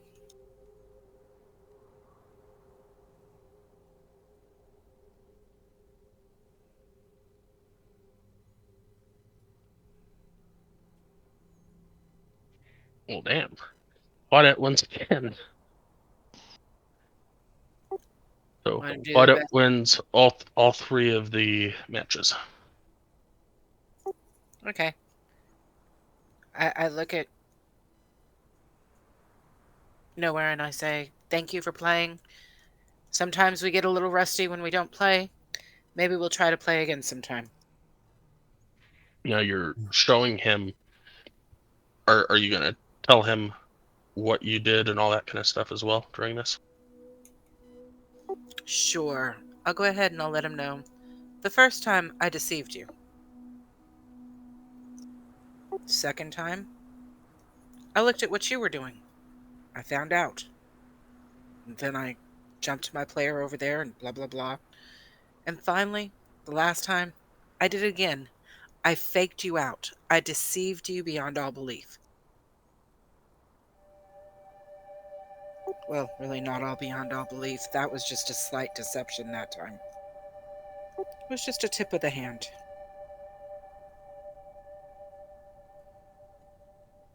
Moved my rook so that you thought that I was going to attack your king. Think you would then think that my king was open and you moved your chess piece, so I got in by deceiving you with that particular move.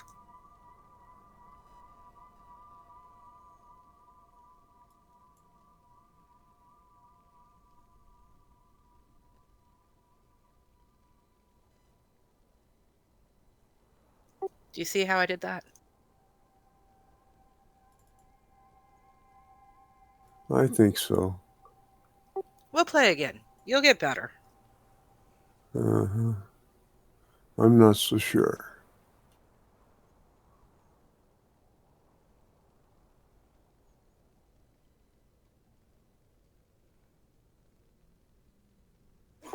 Alright, I'm gonna put up the chess game unless anybody else wants to challenge me. No, that's a skill you have. Me, I'm almost out of it as I play with Drake.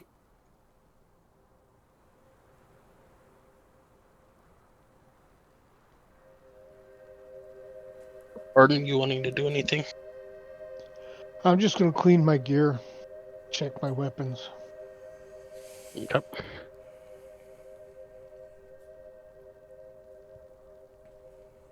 So for the first 2 hours, Celestine, making some progress, and you definitely get one.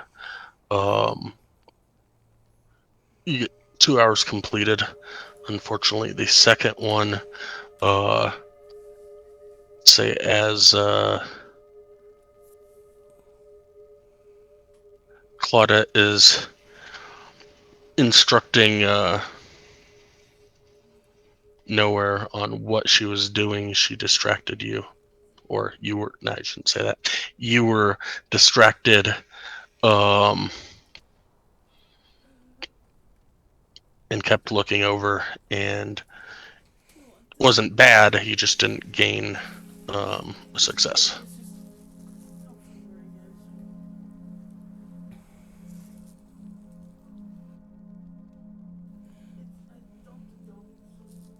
Okay, and I'm sorry if I got what that last 2 hours? It was not a success, so wasn't anything detrimental or anything, Okay. but you got 2 hours completed in the 4 hours. Okie doke. I was just too interested in what was going on with the chess game. Yep. I'd never heard of this before.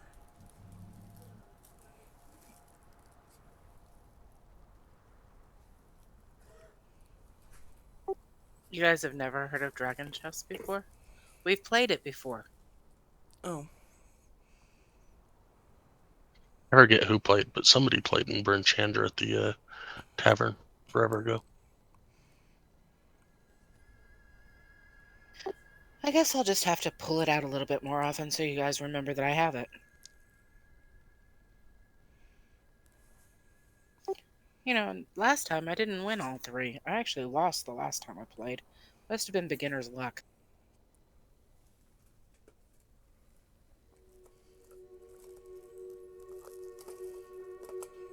And I was a beginner, and you call that luck? Actually, I think you played me the last time and I think you won. No, I've never played it before. Oh, okay, must have been Arden. I played with somebody.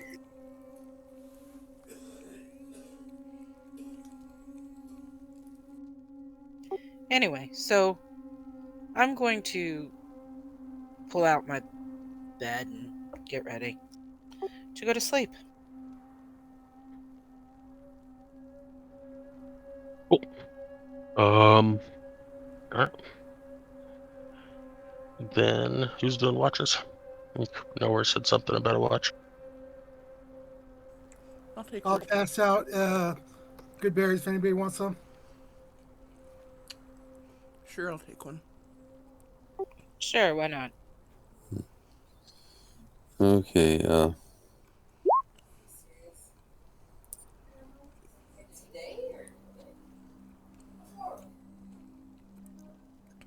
Nowhere, Arden. Do either one of you want one? I have my own. I'm good. I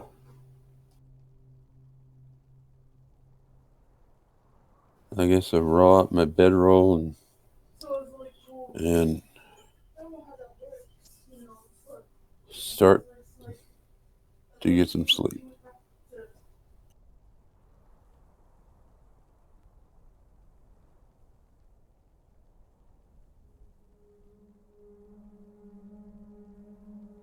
Alright, so who's taking first rock? Celestine? Okay. Go and give me a perception check.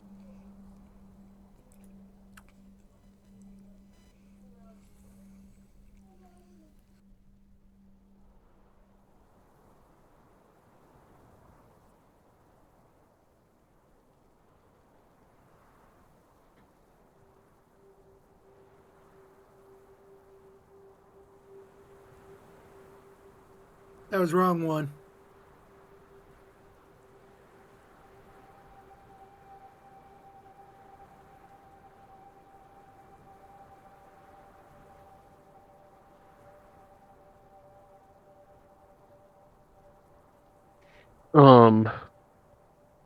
Your watch goes off without a hitch.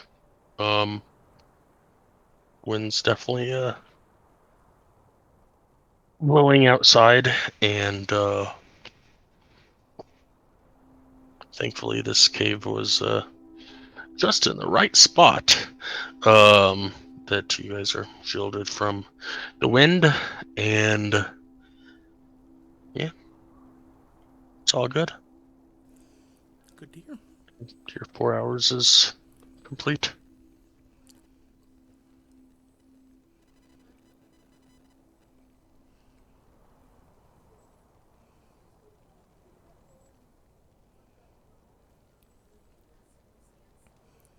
I don't remember who said anything about taking next, so I'll go over and wake Arden.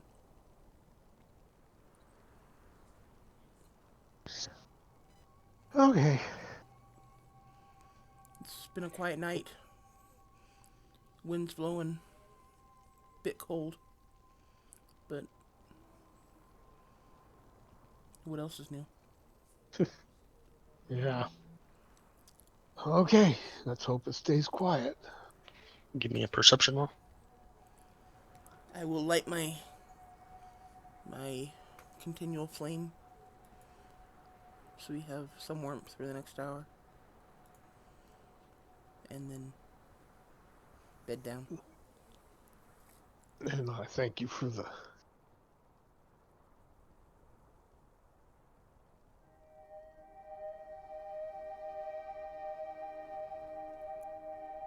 And I proceed to pull my watch.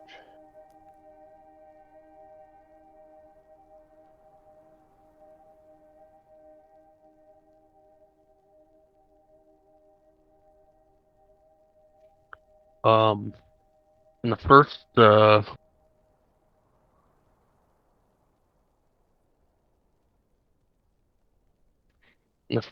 sometime within the first hour, you hear flapping of giant wings outside, but it sounds far off.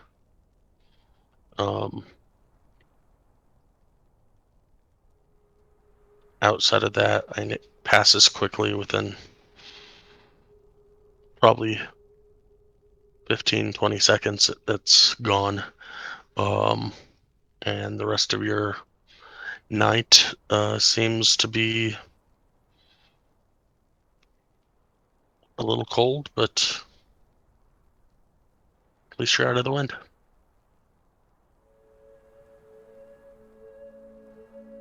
So does that make the 8 hours? Yep. Then I'll go around camp, wake everybody up. I'll go over and pack my gear. And when everybody's packed and ready to go, I'll let them know what I heard during the night.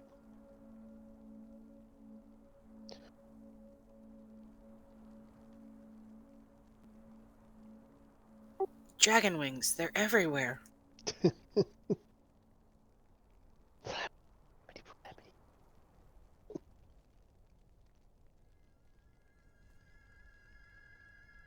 Before I forget, Illican, give me a 2d6.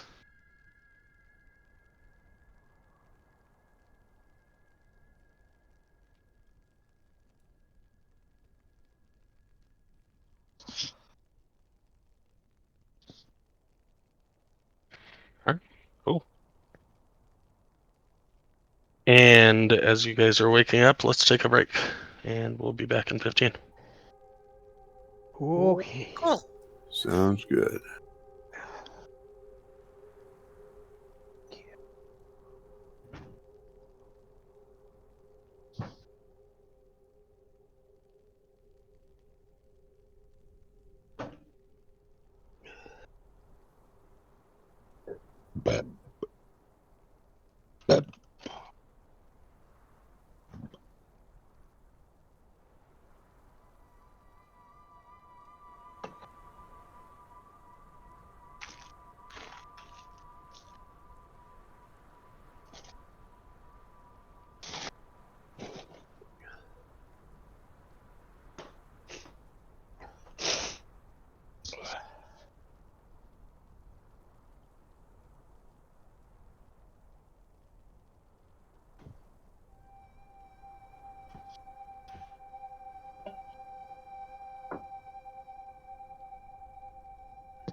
back yet, or am I early or late, or? I'm here. You're on time. You're the first one I heard. Welcome back. It's 3.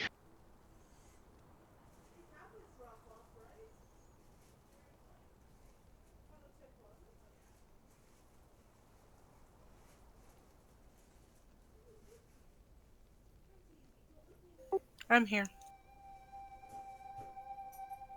Ray?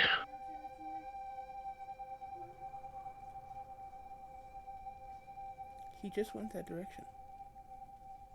I'm back. See, I knew he was there. I'm just slow at getting it done. Good. Alright, so it is morning and you guys are waking up.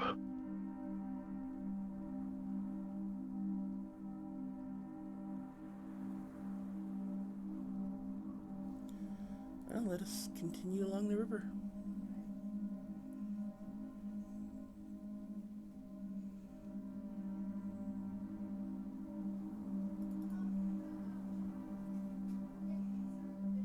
I'll take the lead if nobody else wants to.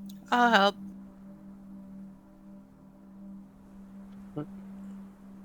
You can give me a perception check.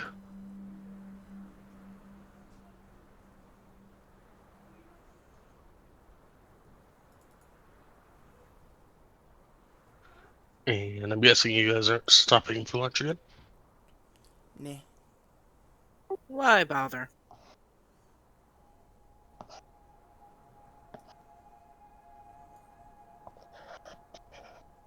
Everybody but 2 people don't really need it.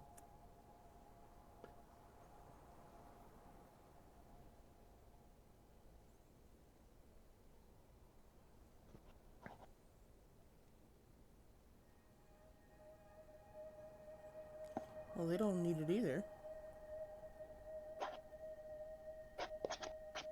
Just because they didn't eat your berry doesn't mean they need food. It doesn't mean they didn't eat.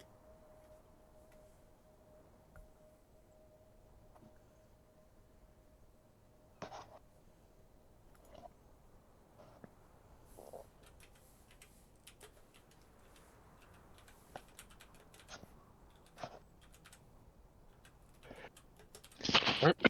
So you guys get to there for the night.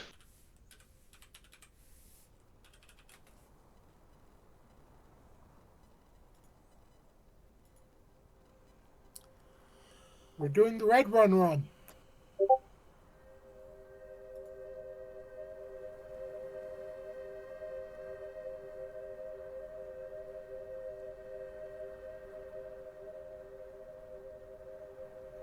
Rinse, repeat. Pretty much. I'd like to do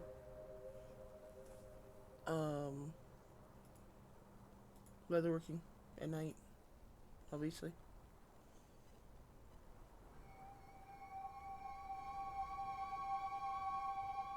Alright.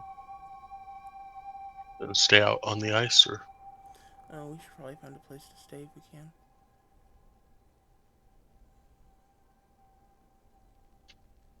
whoever wants to give me a survival for looking. I will. Celestina already did.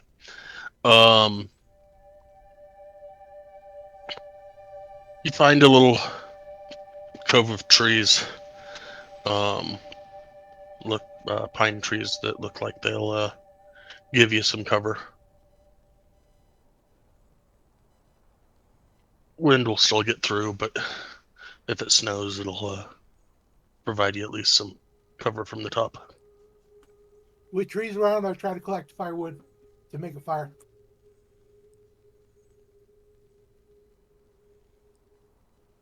Yeah, we can have a hot meal for a change. We can get it burning, at least.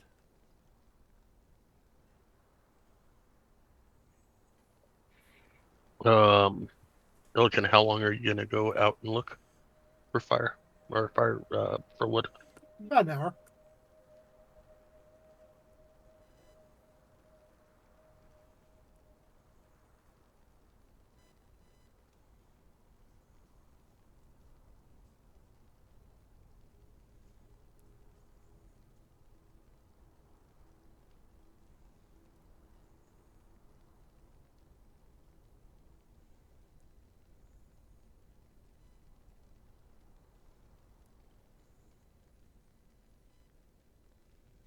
Give me a survival check.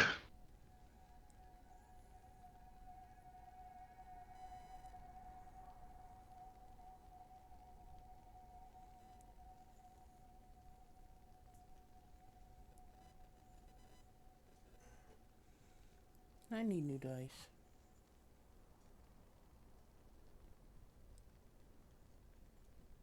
I know the feeling.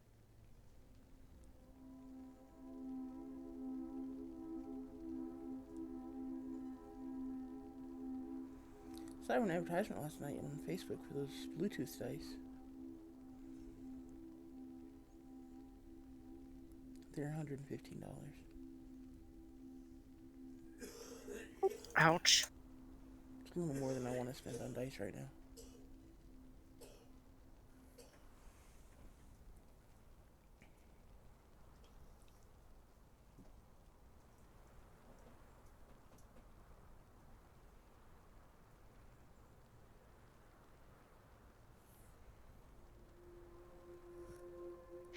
You find enough for one bundle of wood.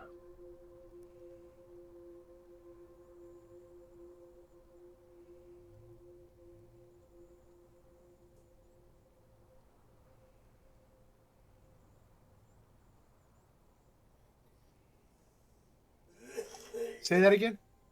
You find enough wood for in your hour of looking, you find enough wood to create one bundle of wood, which would probably get you about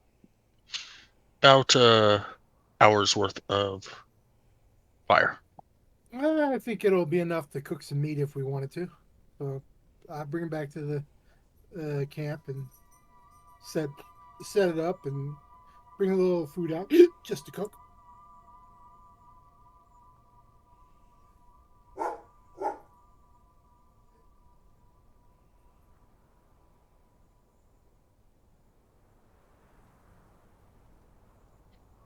So soon go and give me your 2 rolls.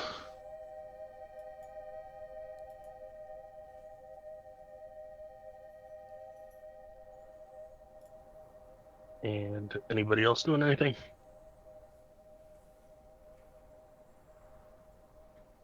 I'll help Celestine with her leather working.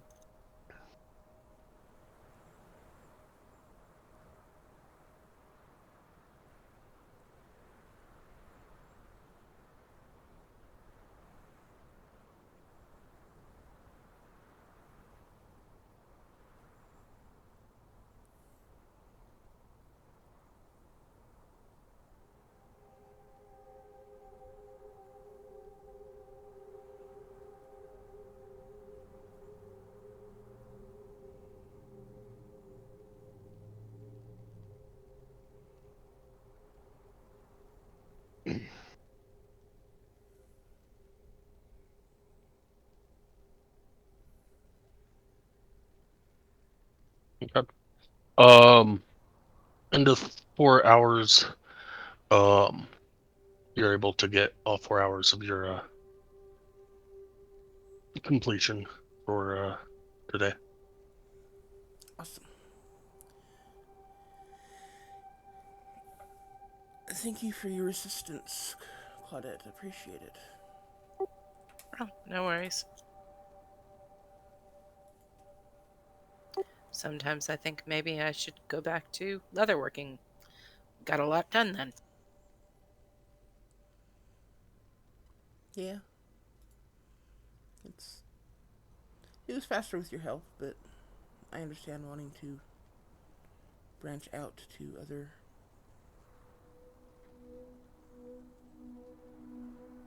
professions, spreading your wings, so to speak.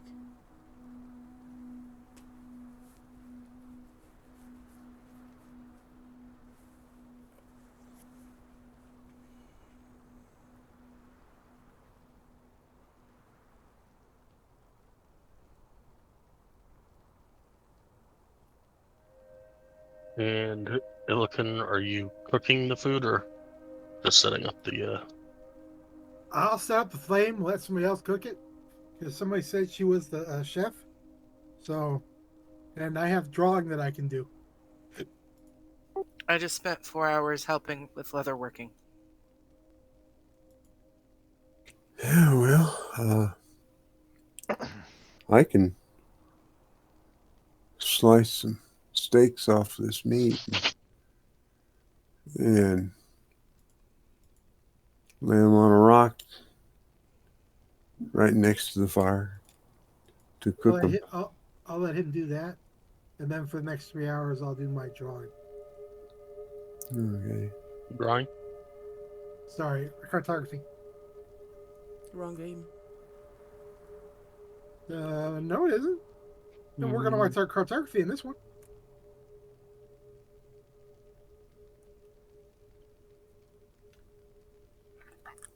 That's the first that I've heard of it. You were working on I it with guess it Mjolnir. was another one. I thought it was this one that I was working on. And I started doing Cave of the Berserkers and then walking around. No. Weirnar was working on it in the Friday night game. Okay, then never mind. You have drill crafting in this one. No, I had it right here. I was right. Additional features and traits. Okay. Nobody's talked to me about this. Okay, then. I'll have to go back because Cave of the Berserker I've been drawing on for a while, but I guess not. Okay. I'll go back and I'll listen to the tape and see what happened then. Yeah, let me know, because I've not heard about that. And I know that with Opal's skill that Claudette has, because of the job board in East Haven, she decided to learn the cartography, and you guys went and picked up tools on your way to Brynchander. Correct. But outside of that, I don't remember anyone saying anything else about making maps, because you already have a pretty nice stolen map in Opal in Claudette's possession, and you have a really nice huge map in Arden's possession. Like I said, don't worry about it. Okay.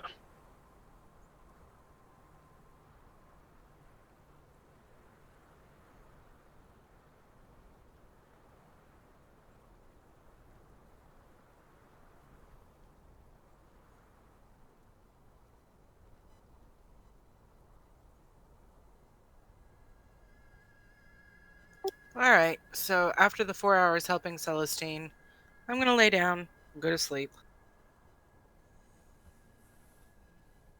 I'll take first watch again. I will also mention to Nowhere that he could try using some of those dry rub seasonings on the steaks and it would make them taste better.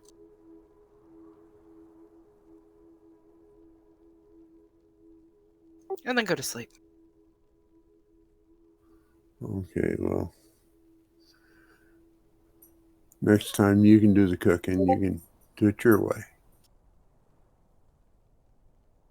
Wasn't a complaint, just a suggestion. Sure sounded like a complaint to me. Everything sounds like a complaint to you. Going to bed now.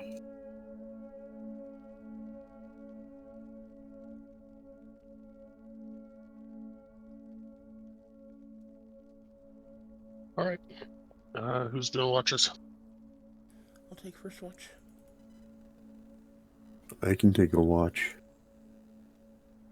I'll do the last watch then. Okay.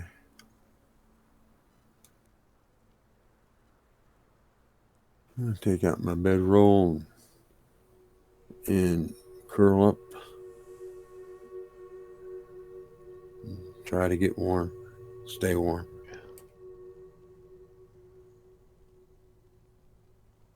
All right. Celestine, give me a perception. I will also use my conjure flame for 4 hours during the night. or during the night, I'll just keep lighting it every time it goes out.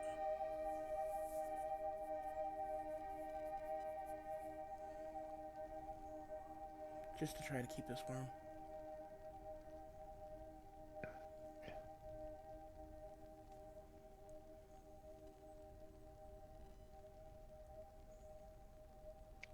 All right.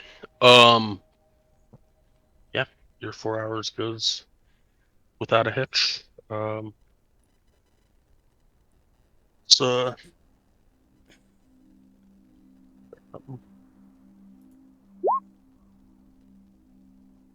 yep.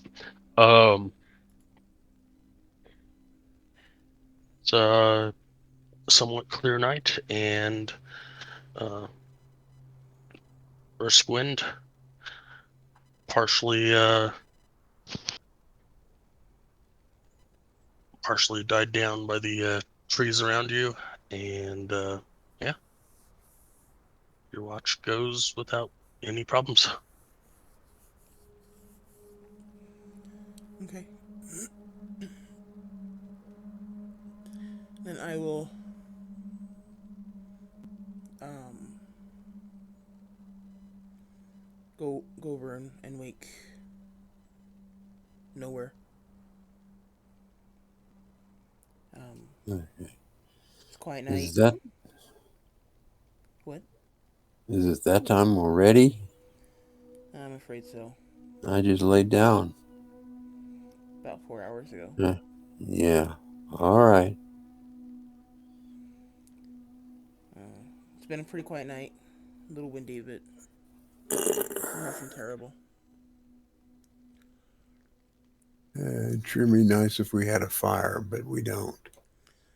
As he says that, I will light my flame one last time and head off to bed. Thank you. I get up and walk around and make sure everybody's bedded down and everything's in order. Give me a perception check. Yes, and then I just step out a little ways from the camp and watch. And I kind of keep pacing around, sometimes through the camp, just watching. If you do that, give me a stealth check.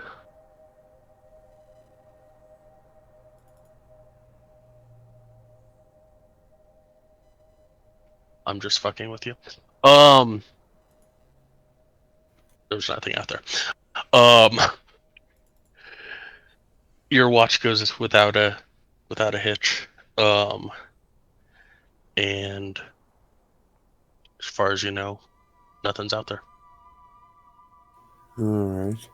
I'll step over and wake Claudette. Say, unfortunately, it's your turn now.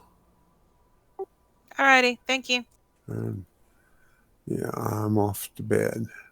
And I go curl up in my blankets again.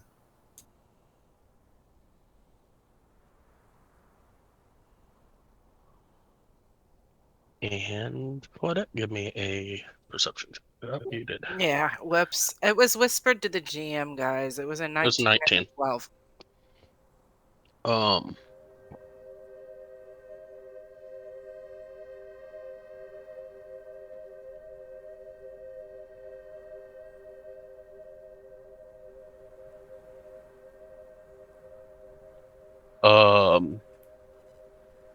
Yeah, other than the brisk kill, in the air, looking around,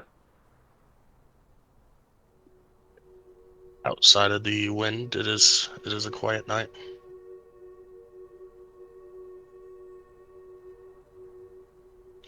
And at the end of your 2 hours, everybody has completed a long rest, and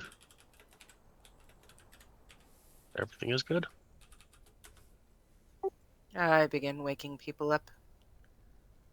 Hey guys, good morning. Time to wake up. Good morning. Time to wake up.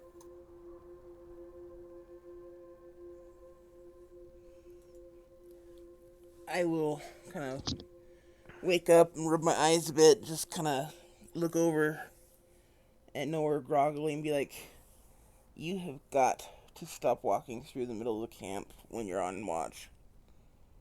Every time you did that, you woke me up." I'm sorry, I didn't realize it was bothering anybody. I won't do it anymore. It's just very difficult to sleep when people are nearby doing stuff. Nowhere. Yes. Give me an investigation check.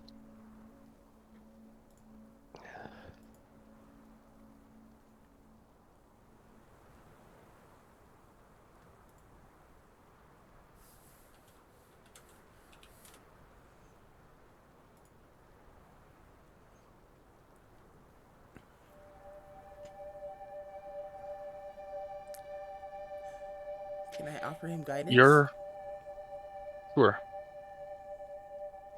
Give me a D4. Or you can do it. Your quiver isn't where you placed it last night.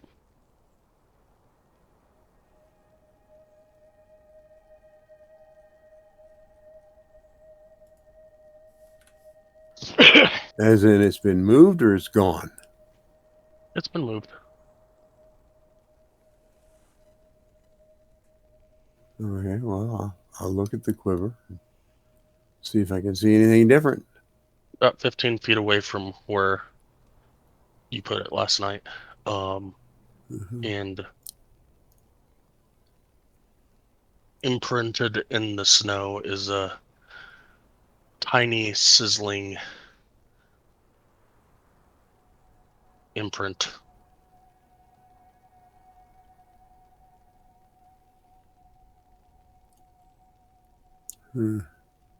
Like a footprint or? Like a body print. Oh.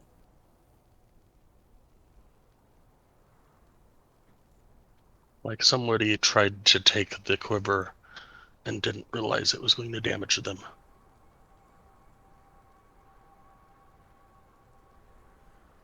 No footsteps. Just a body print. Imprint.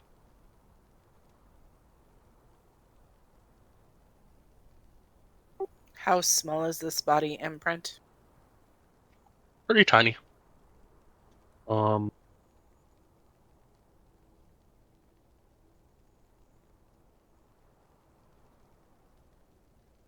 We talking goblin size or fairy size or smaller? Insect size?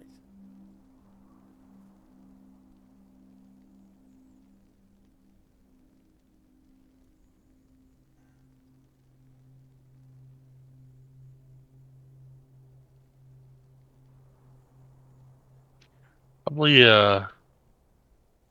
closer to fairy sized. Okay. Is there any? Oh, you know what? We didn't. He hasn't drawn our attention to this. So I'm gonna stop asking questions. He's the only one that's seen it so far. So I'm gonna shut up.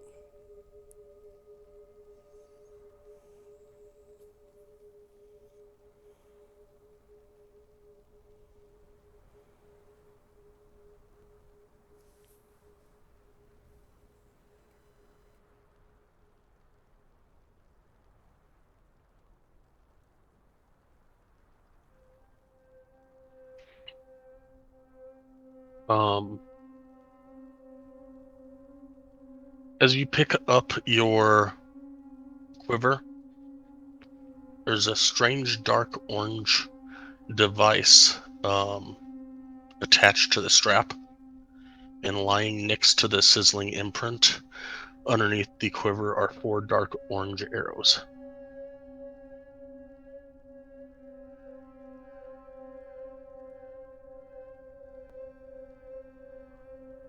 Okay, that's peculiar.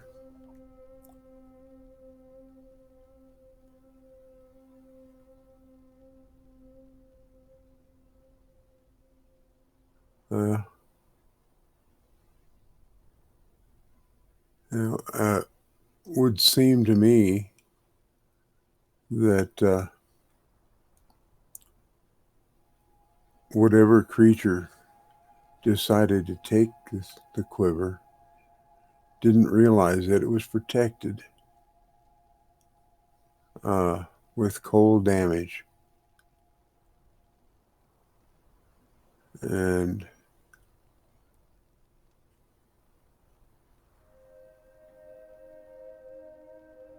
I don't know.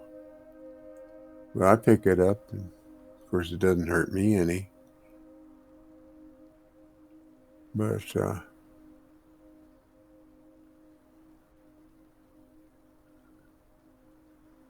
apparently this creature was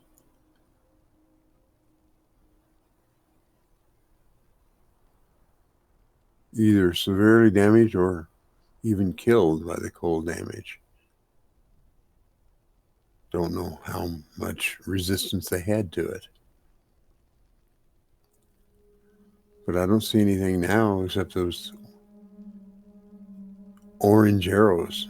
They look mighty small to me. I'm sure I couldn't use them.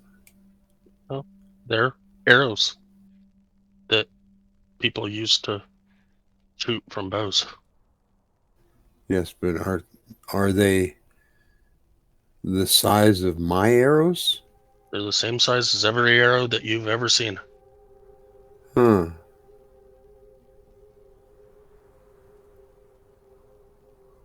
And do I know why they're orange?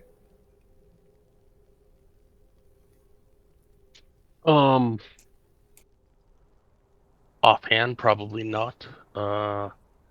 Give me a history check, DC 16.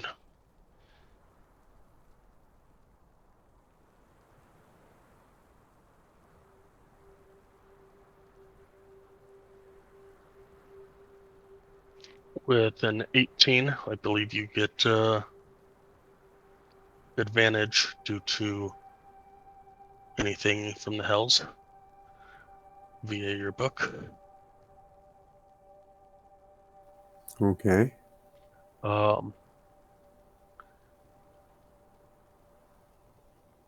You would know that the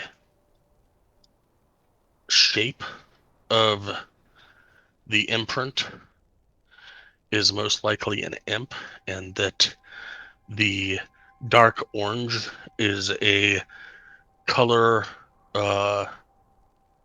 representing Mephistopheles, and it is most likely an imp servant of Mephistopheles that was trying to take the quiver. Well, I'm glad that Cole stopped him.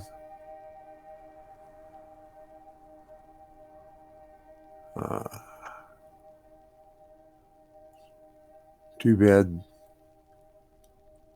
the body's not here. That would suggest at least it didn't kill him. But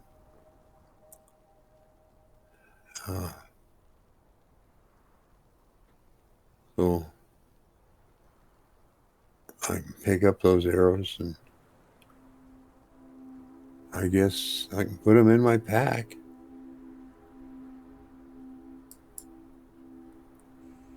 He said something on a device on the strap too, didn't he? Didn't you?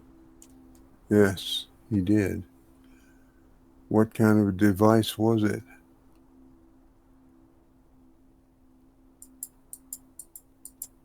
Looks like it might help with knocking an arrow.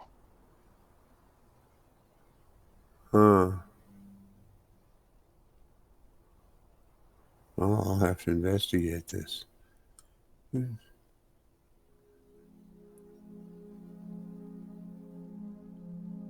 What's the best skill to use to figure out how it's used?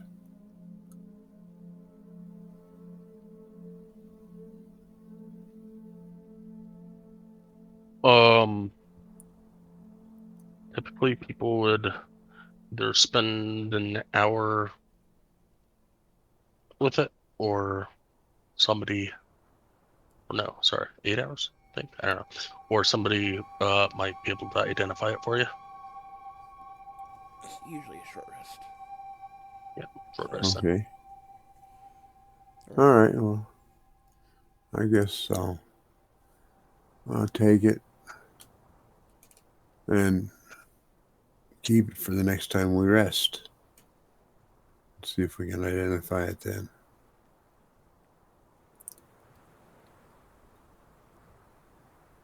Okay. Unless somebody else just wants to identify it, just to be helpful.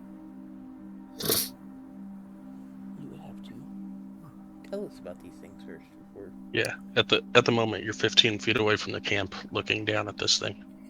Oh yes. Well, I'll pick it up and I'll come back to camp. See. Apparently, sometime during the night, someone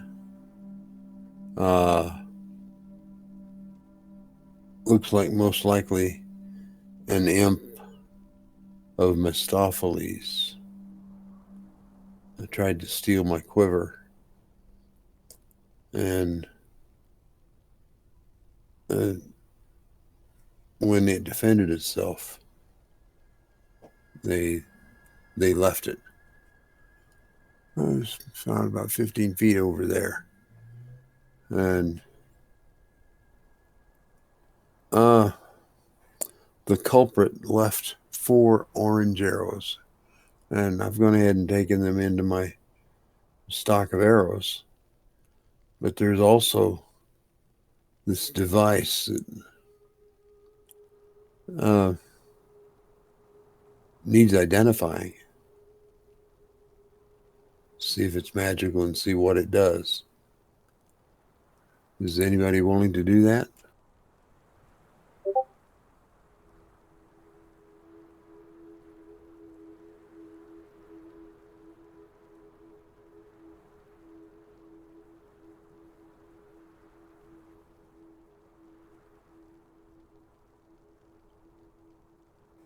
I think the only person who's capable of that would be Illiken.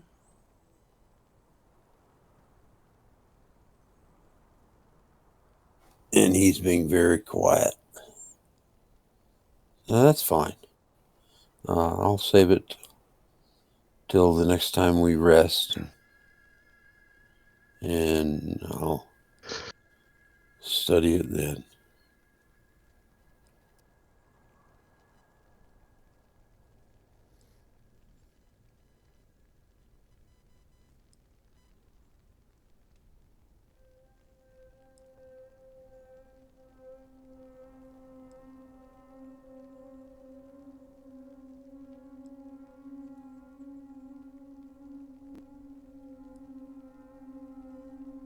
Okay.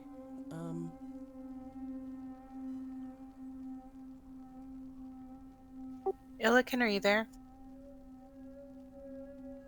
That's what I was just kind of wondering. Normally. Okay, did you hear anything that was just said about you identifying something? Last I heard, it was an animal that did it, so I can't identify an animal.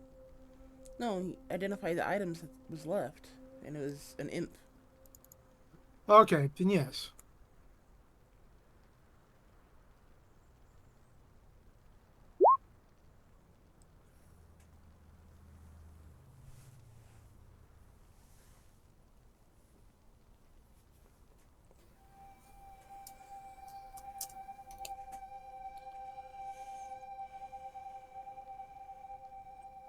Then yes, I will identify the item.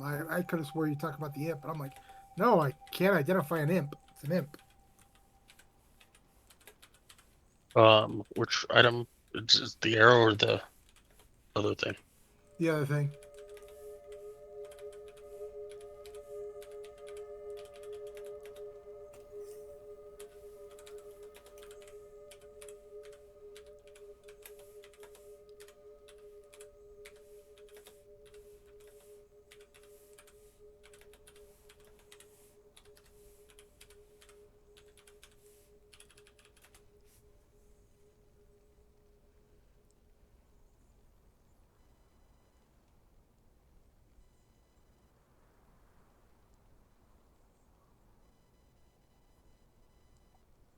Looks like this will give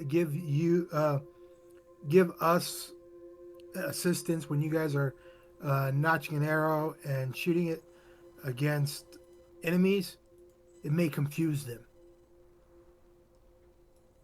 or distract them to where give us advantages on our attacks.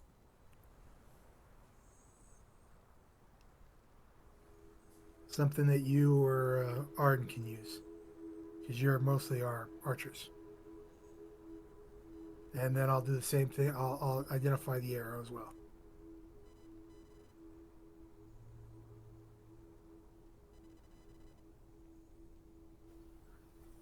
Okay. Ooh, am I getting lucky?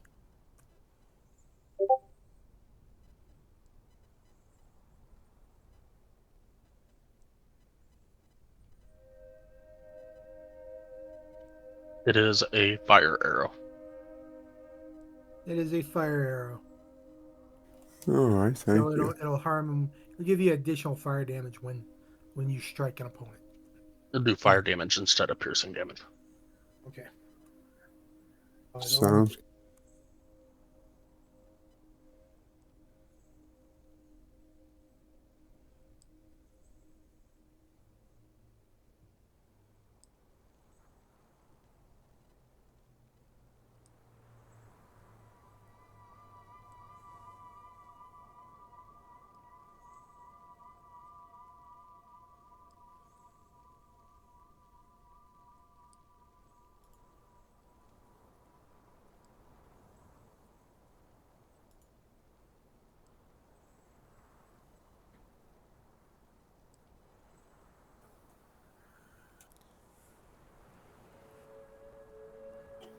And it appears that this imp managed to take the quiver out of my gear. So I'll have to go find it and put it back in.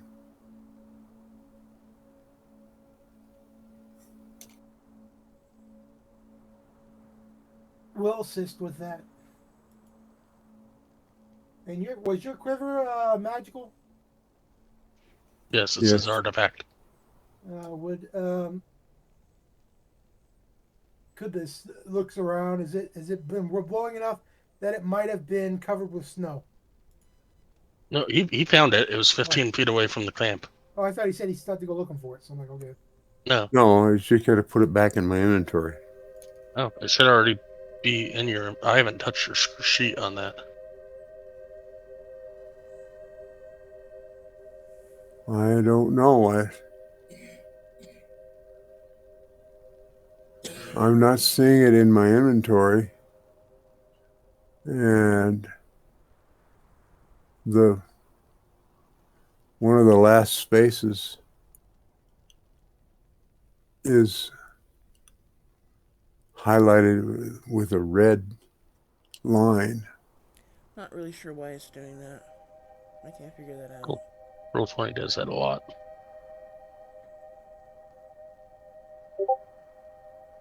Okay, so I don't have to put it back in inventory? I'll get it eventually. Okay. I'll look up and figure out how much it weighs and all that stuff, but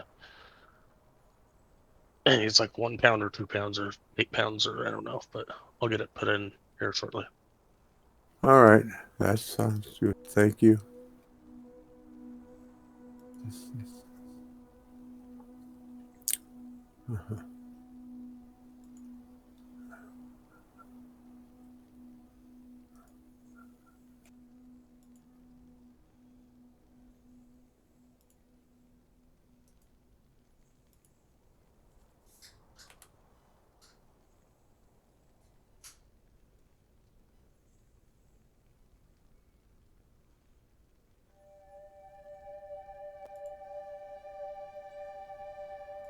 All right. So unless it is morning, All right, let's move out. I'll lead the way. I'm ready.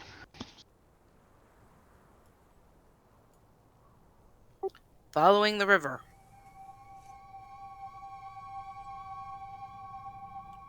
Oh, the sister, if she needs it.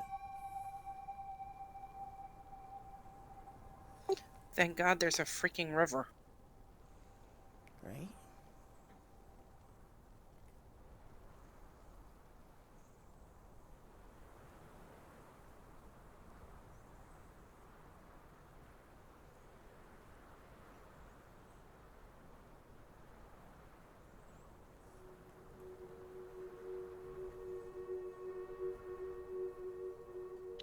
all right, river's been added. It's up third from the top.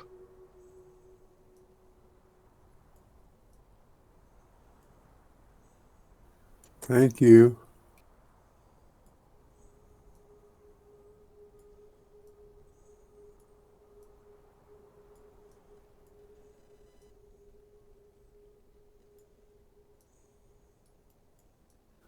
Actually, on my sheet, it shows the very last at the bottom. I don't know. I moved it up, but I don't know. You may have to close it and reopen it before it Okay. updates. All right, Claudette, go and give me a perception check.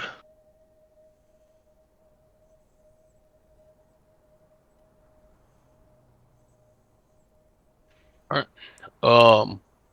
I did say I'd assist. Yes. And you have a map. That too. And you have a very nice landmark of a river. Like I said, thank God for all those things.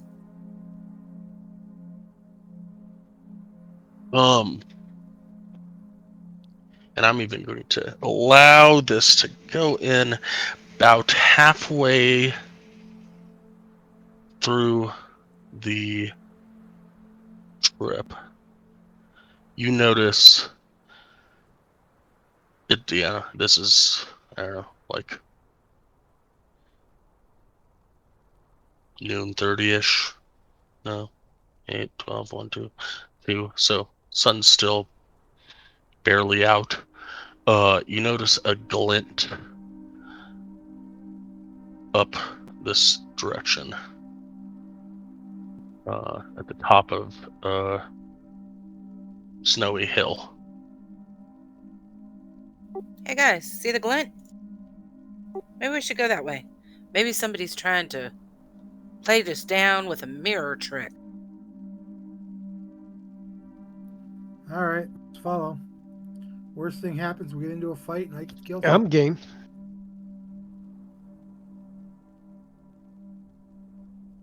Does it look like a mirror trick?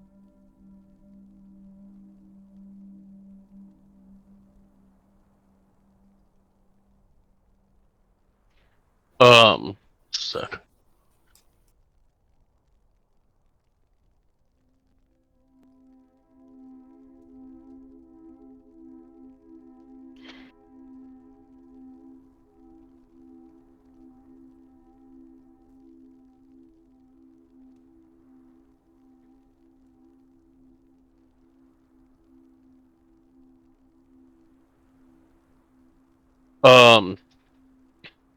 It, I don't know. It looks like it's shiny. I like shiny. Shiny could be money. Let's go. I start heading in that direction. Okay, and I'll follow. Thank God we've got snowshoes.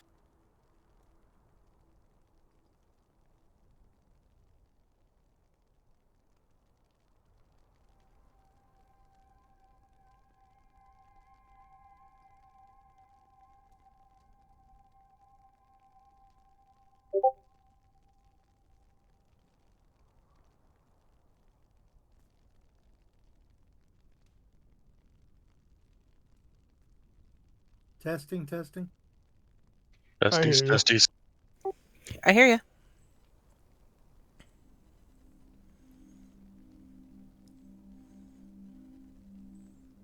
That's a little lowbrow even for you, Sky. No, that's a common audio joke. Testes, testes, 1, 2, testes, 1, 2. Yes, I know. Breasties 3-4. Breasties 3-4. You got 3 or 4. Anyways,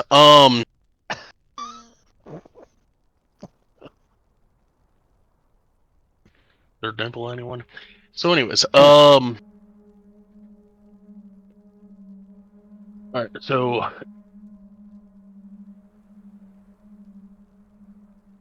just for shits and giggles, as you get across the river, everybody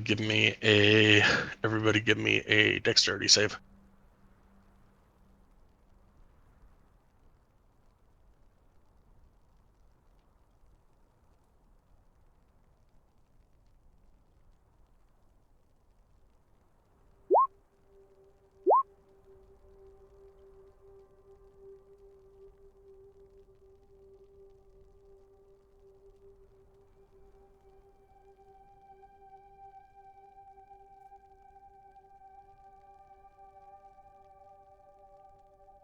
Looks like Looks like it I'm the was. clumsiest of the bunch. Yeah, it was a 10.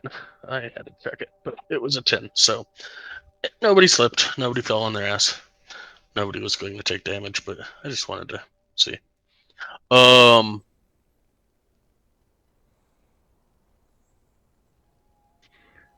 So you cross the river and you start heading up this large hill, and about another hour goes by, and the sun goes down, and you keep going and keep going and keep going.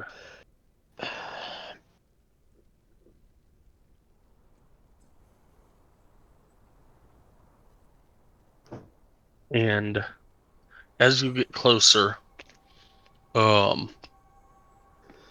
the light of the moon shining down, you see 7 empty, ice-glazed thrones that form a ring atop a snow-covered hillock.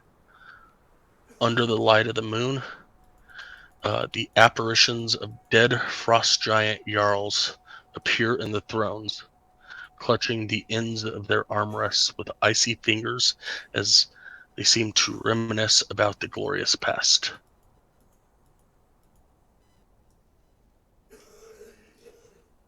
You did say they're dead, correct? Yes, they're apparitions. Okay. So, like, ghosts, not like their bodies mummified and whatever? They're definitely not bodies. You can basically see through them. Okay, so. I mean, it's dark on the other side of them, but you can see the dark on the other side of them.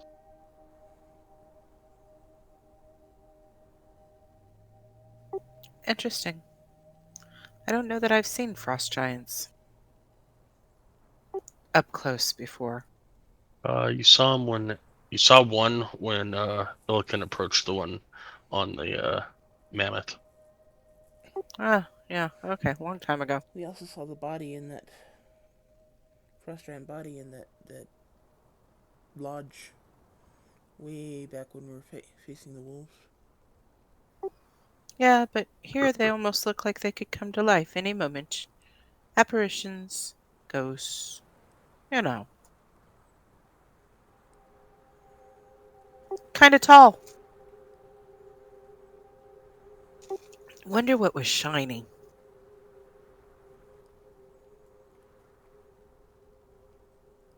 I imagine it was the glint of sun off those thrones.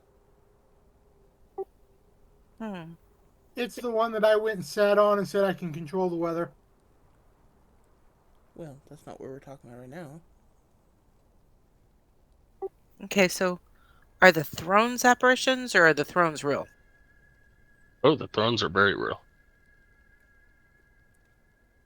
I'd like to look at the thrones a little bit closer. He just said the magic words. Illican wants to sit on the thrones again and see if he can control the weather. Of course. Um,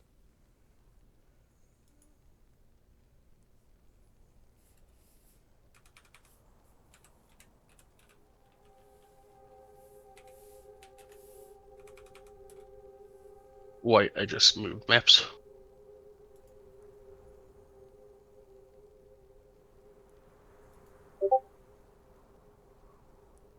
Ooh, zoomed in.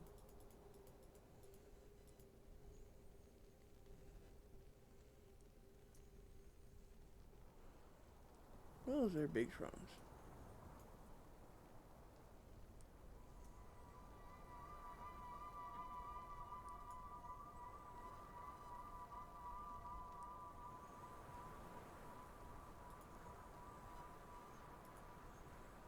Reminds me of a little Saturday Night Live or another comedy show, and I can't remember where the lady's on the big chair.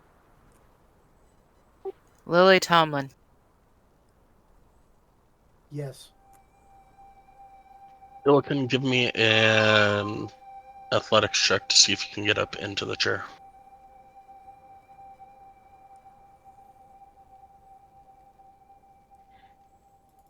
You might be giant kin, but you are definitely a lot shorter than giants.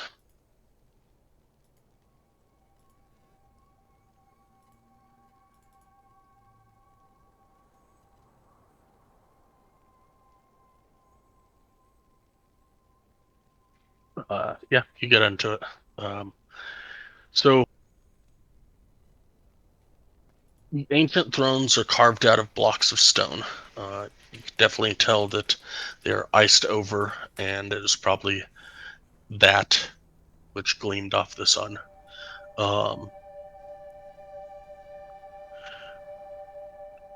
As you walk into the center of the ring, their eyes seem to glow. 3 of the giants have on fur vests and leather trousers. 3 others wear chainmail from head to toe.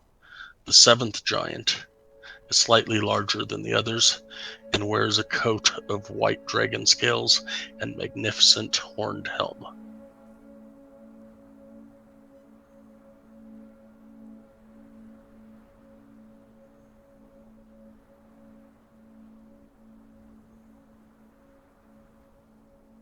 So they know we're here. As you step into the ring, the frost giants look at each other, all seated around you, each gripping their armrest with icy fingers. As you look around, 3 of the apparitions, nope, I already did that. That one and that one. Yep, so that's just that. The Jarl at the south, facing north, lifts a single finger off the armrest and places it back down. As the finger rests upon the armrest once more, the hill rumbles gently. Roll initiative. Darn, I didn't even get a chance to kneel.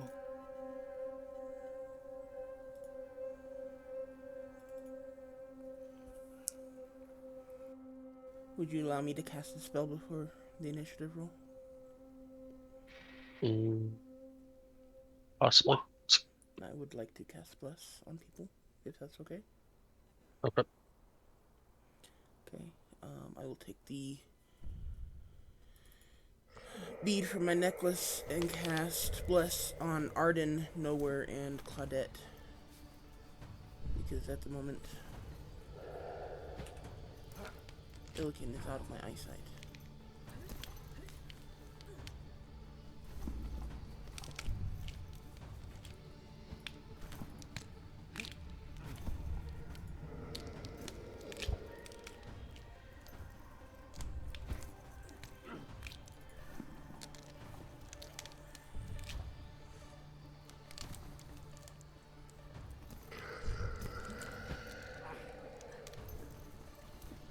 Okay, so Illikin, Arden, and Claudette.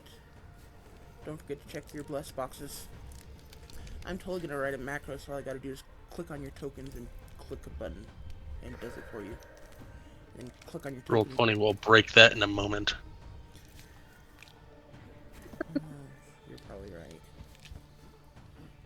I'll be like, if you're trying to make things easier, break.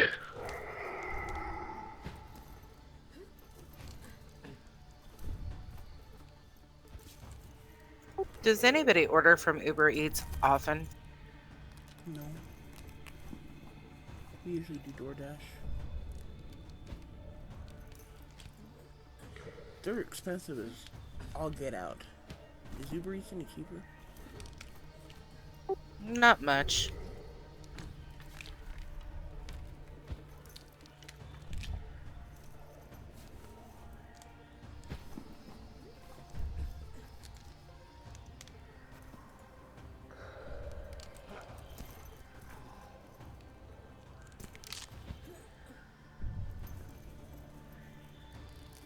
All right, so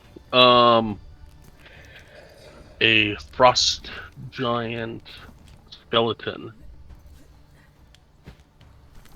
appears in your midst.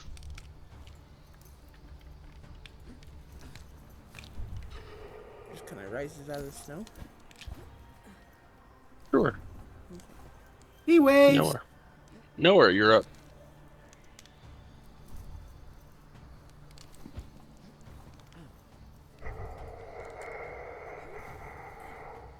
Well, he's kind of big.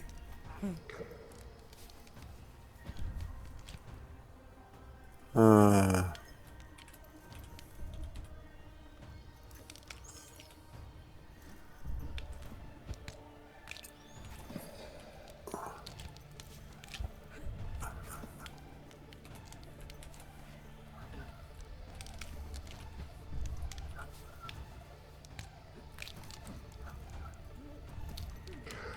uh,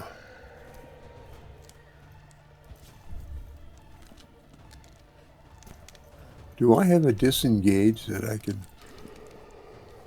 use so that he doesn't get an attack of opportunity when I move?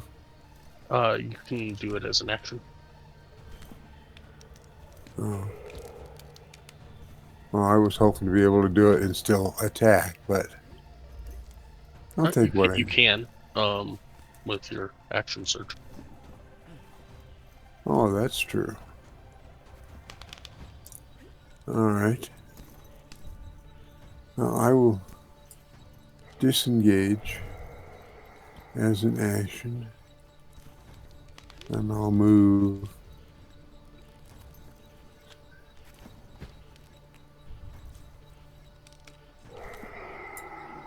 to there.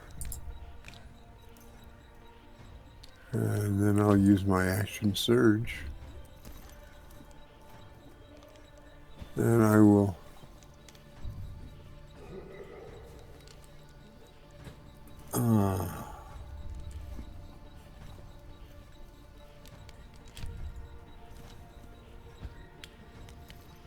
I will fire my longbow of warning at this thing. But I'm going to change just a second.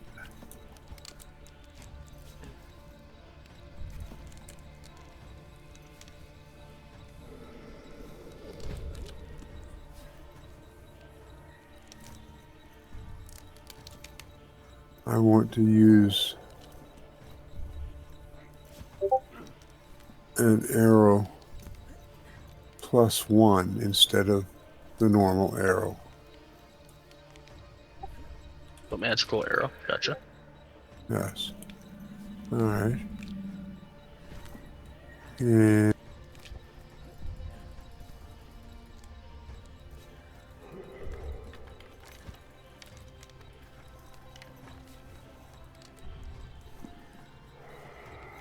I do believe that hits. That does. For 12 points of damage.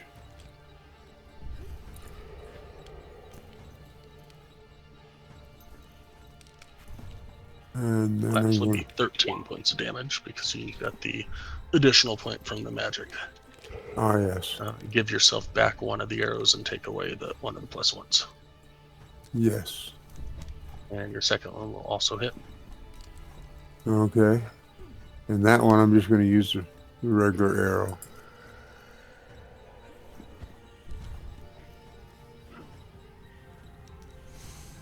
And that's 10 points of damage.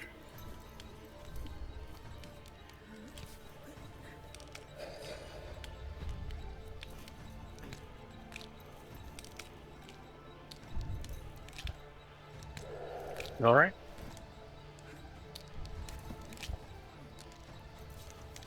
Okay. That's my turn.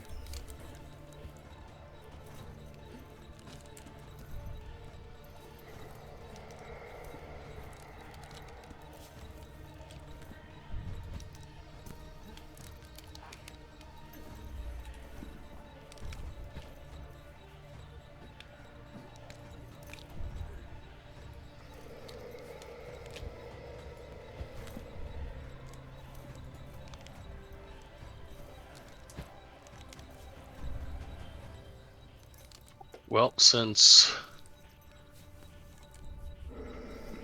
there's only one person next to it, it will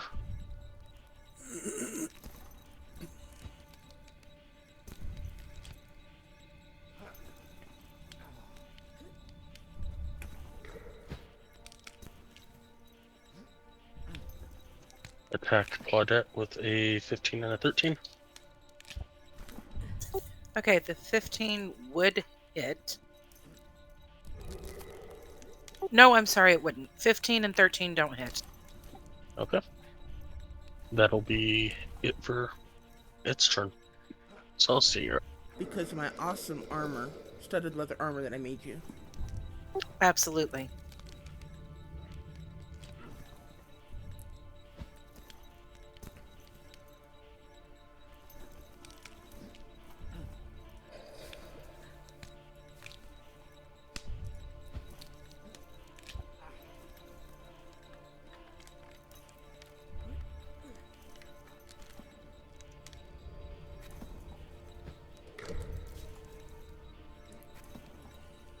Okay, I'm going to fire...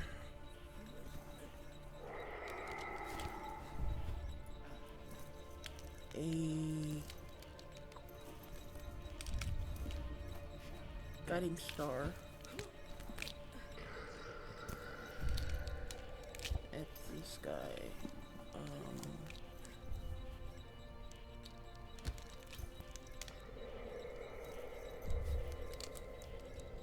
Actually, first I'm going to wild shape into Archer.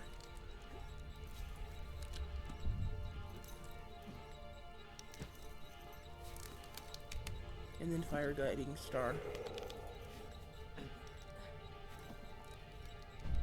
That'll hit.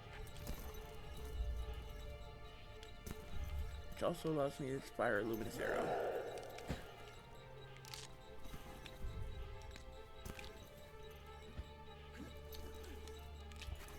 Which will also hit.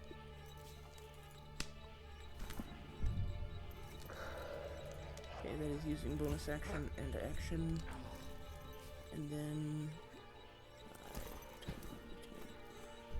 20, 25, 30, 35. I'll run over here. And that's my turn. Claudette, you're up. Alright. We're going to try with the main hand. And of course I don't get sneak anymore. Actually, you do on that first one because you have advantage on that first attack. Oh, okay, good. If it hits. This is true.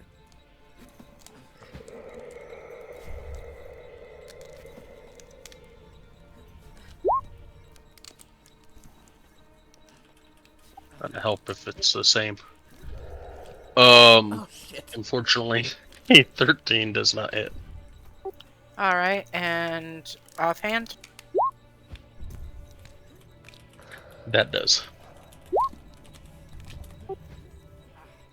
for 1 slashing damage. Again, I don't know why it does the sneak damage. I really don't. I don't have sneak checked.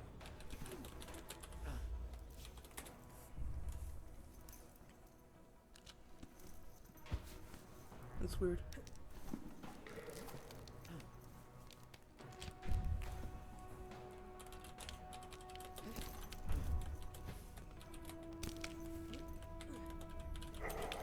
But, yeah, that's with the offhand, so...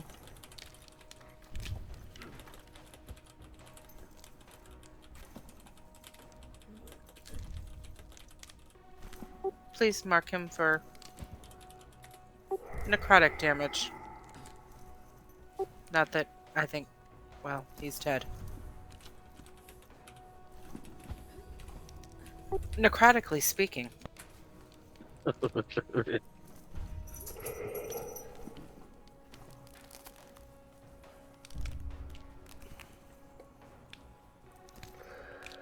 Oh, and that's the end of my turn.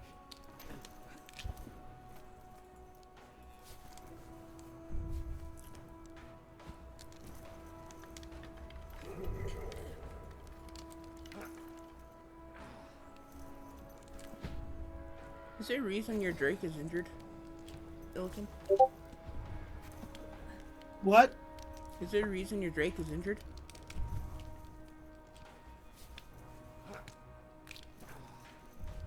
No, it shouldn't be.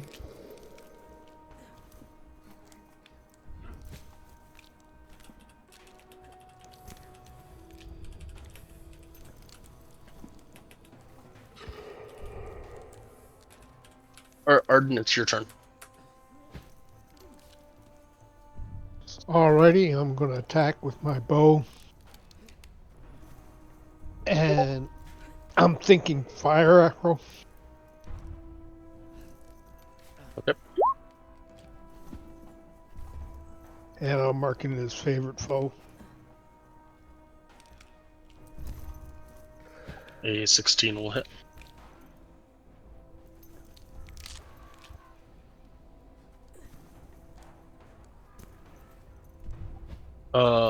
You know, go ahead and mark your Colossus Slayer and give me a roll straight for Colossus Slayer.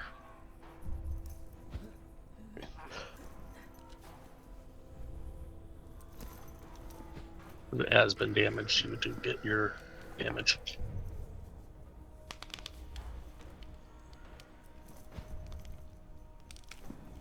I'll be right back.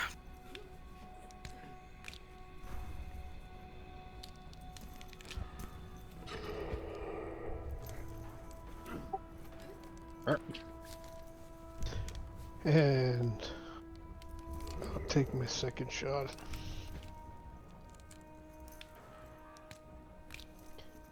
Again with the bow. And again, I'm thinking fire arrow. Since these things are cold, probably do more damage.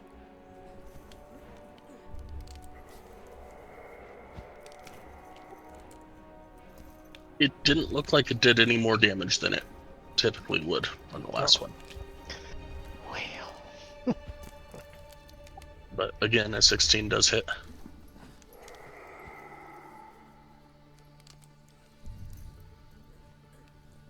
You want me to roll a colossal again? No, you got it check marked on there, so it's good. Okay. Alright. And that ends my turn. I did a little damage, guys. All right, Illican, you're up. Okay, I'm gonna try to come down from the big old chair that I'm standing in. Give me an. How are you going to go down from there? And did you lift Drake up there, or how did you get Drake up there? He was part of my grip, so.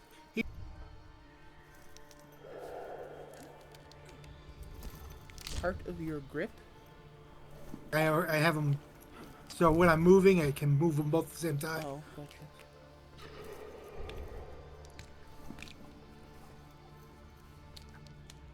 All right, so how are you getting up? I as carefully as I can, but without wasting too much time. Okay. So, are you climbing down, or are you jumping off? Dropping down and moving.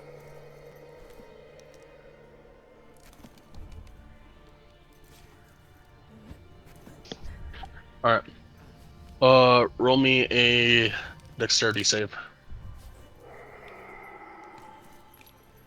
You fall on your ass, taking 7 points of bludgeoning damage, and you are currently prone. How much does it take to get up? 10 feet plus your 5 feet that you're already dead, so you got 15 feet of movement left. If you're at 30.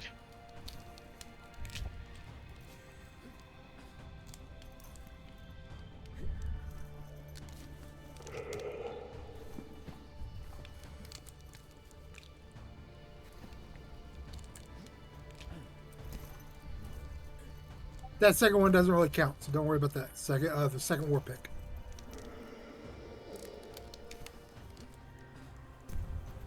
And a 17 hit.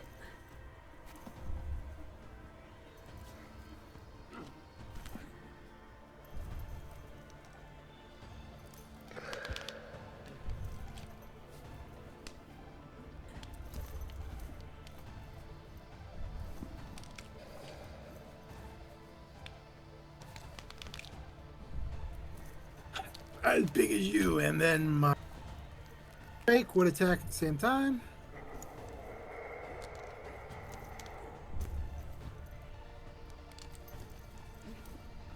For my one hit, and then it would bite. That'll just barely hit.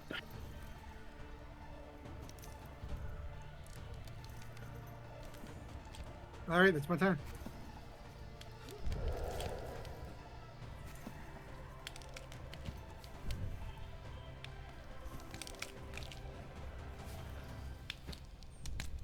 Nowhere, you're up.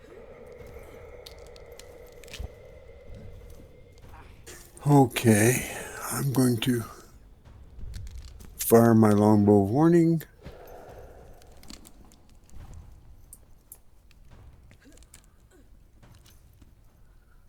That will hit. Right. And that's 12 the damage, and fire it again. And that will hit.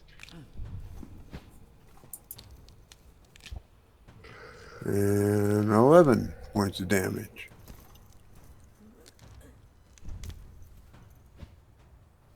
And I think that's all for now. Claudette, roll me a d4.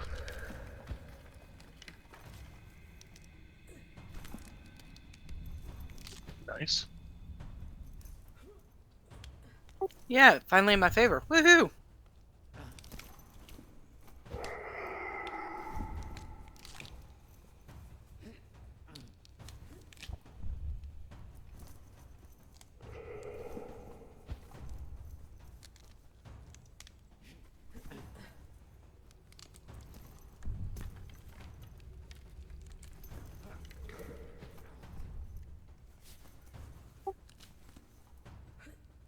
It will look over at Illiken. Give a strange look.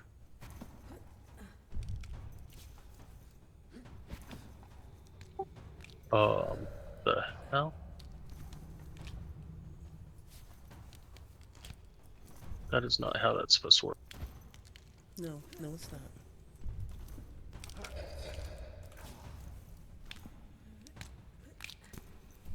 They have it set up as an attack.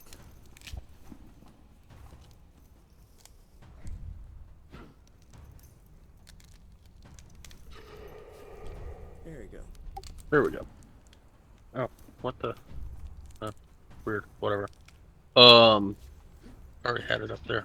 Okay, we're gonna take the top one. We're gonna take the other one out. Oh my god, they changed it. No, I changed it. No, that damage 23 cold, I didn't add that to it. Oh, gotcha. Which means roll 20 actually added that to it.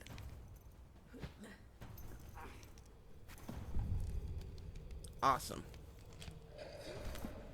I can stop having to change that on all my stat blocks now. I just went in and did the double brackets down below because I didn't. Yeah, I was just like, I didn't see anything, and I'm like, okay, well, we'll just do this. All right, so DC 13 con save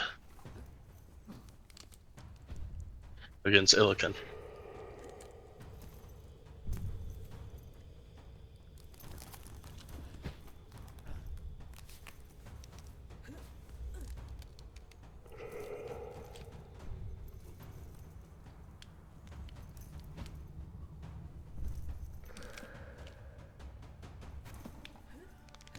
Hey, look, kid, quit watching whatever you're watching and pay attention, dude. The porn will be there later. You're hilarious. Maybe she didn't go home tonight. Would make sense.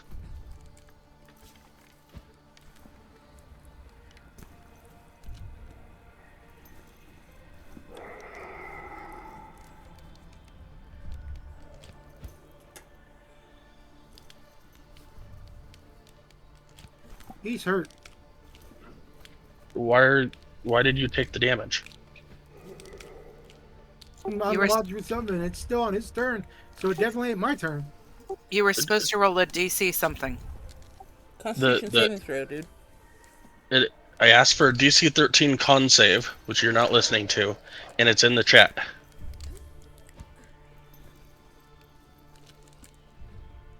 Which is why we're asking what you're paying attention to that's not the game, because you're not listening. Okay, so you take no damage and you're not paralyzed because you got a 19 on the Constitution saving throw.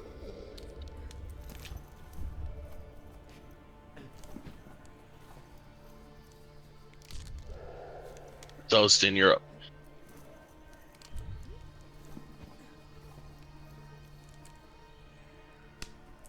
Okay, I'll move up there. I will use my second guiding star. And, ooh, nice. And luminous arrow. Bam! Luminous arrow just barely hits.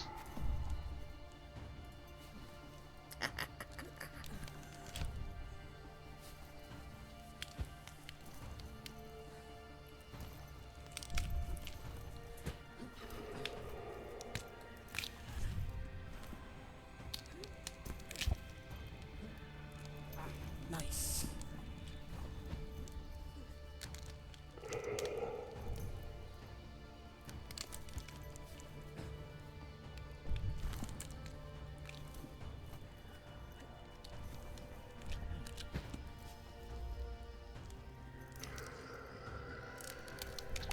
Anything else for you? No. Outside of the next attack against the enemy gets advantage. Alright. Claudette, you are up. 19 hits.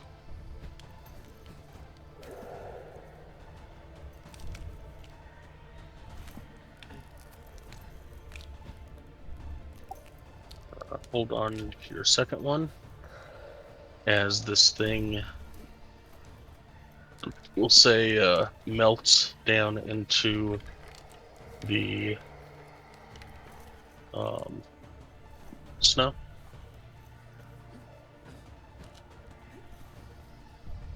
Okie dokie. The Jarl, the same Jarl down south, lifts his finger again and settles it back down to the armrest. The hill shakes gently.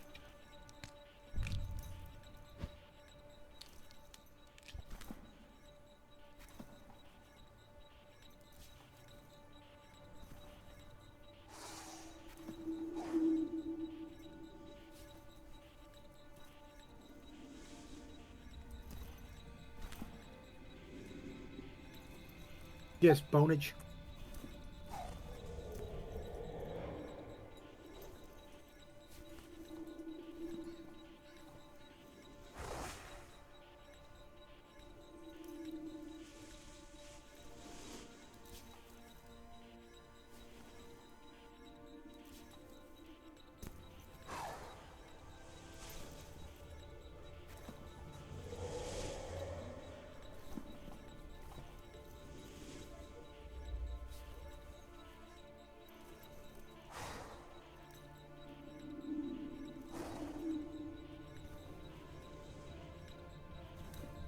Sorry, that wasn't supposed to happen.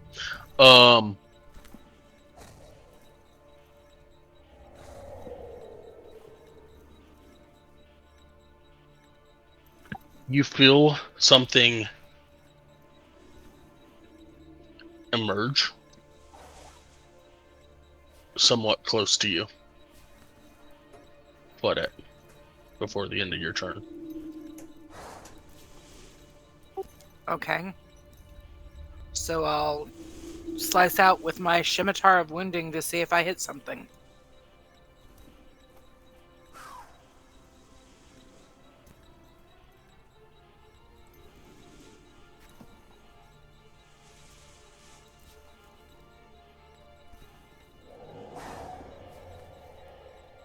And that will hit.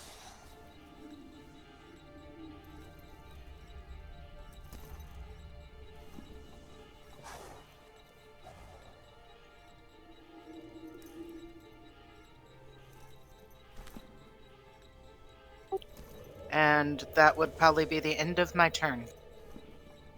Alright. Arden, as the frost giant skeleton disappears from view, you see Claudette lash out at something near her, and it seemed to make contact.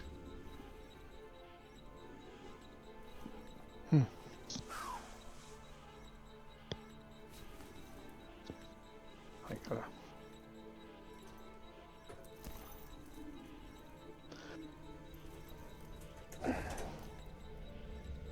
I'm gonna take my. Maybe. Thank you. My bow, and I'm going to fire in the direction of where that contact was made. Okay.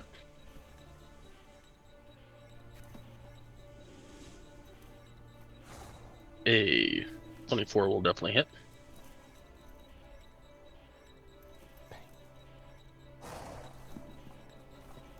You're also making this favored foe? Yes. Isn't it this? It's the same creature, right? Nope, it's different. Oh.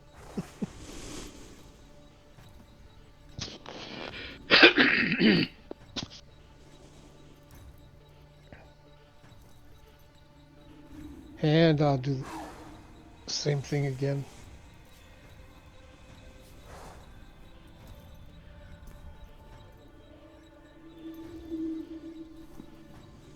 And an 11 will not hit. Shucky darn. Okay. All done then.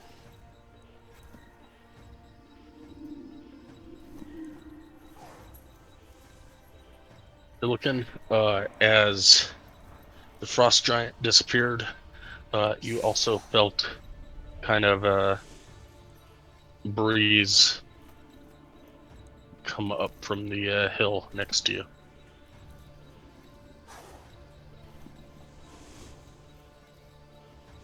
Though you don't see anything. To the top right, to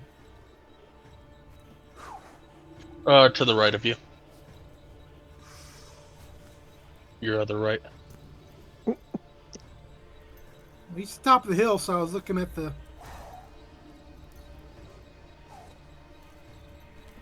So if I felt it coming up beside me, I'm going to swing at it, see if I can hit it.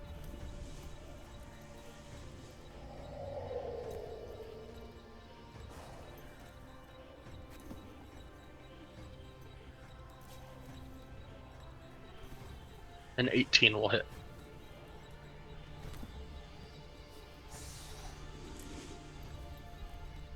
The 11 and the 13 unfortunately miss.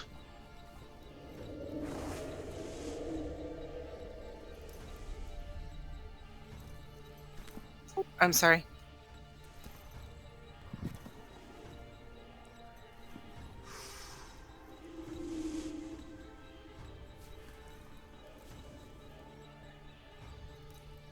And a 25 hits.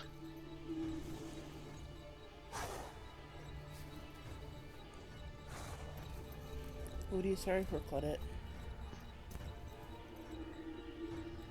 I had to step away for a second. Oh, well, shame on you. You're not allowed. Dare you. You gotta pee in your chair.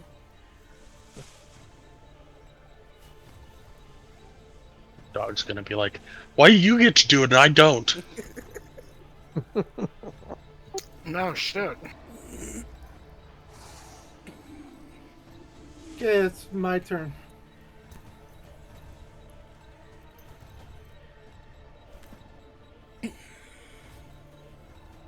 Nowhere.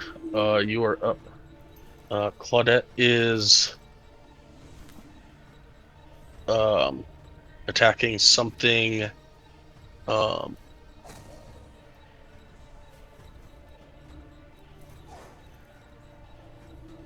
in this general area. I'm saying it's melee, so there you go. In this general area, and it seems to be actually hitting. And Illiken is hitting something in this general area. Illiken and Drake you would have seen hit, so it's definitely right there. Whatever you're doing is not showing up on the map. Yep, I know. Okay. I mean, you saw the distance markers, though, right? No, nothing showed Oh. up. Oh, there we go. So, I see it. Yep. Claudette's is somewhere in there, and Illiken's is definitely here. Right, got it.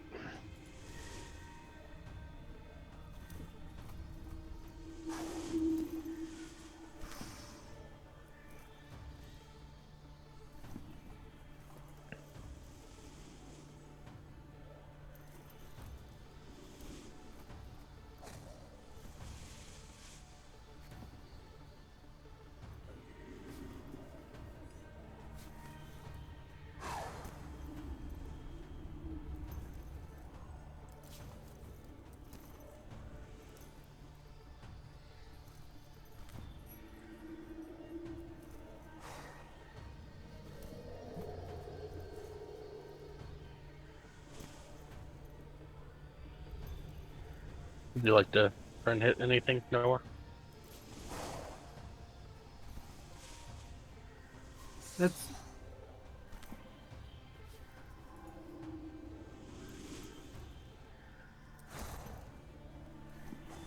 Oh, I thought you were talking to Arden. Nope. It's Noah's turn.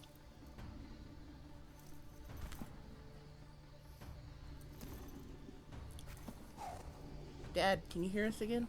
Are you not hearing us again? Yes, I'm hearing.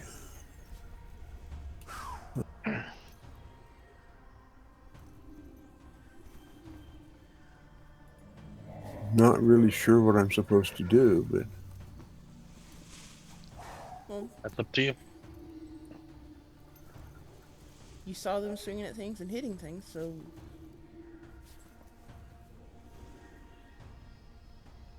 Yeah, I guess it's up to you.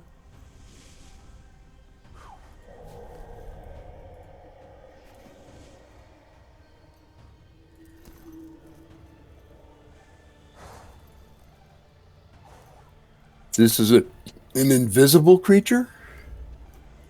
You can't see anything, so Kinda makes sense. Okay. I heard you talking about it, but I didn't see anything, didn't know where to look. Claudette's hitting something around here. And Illikin is definitely hitting something around here.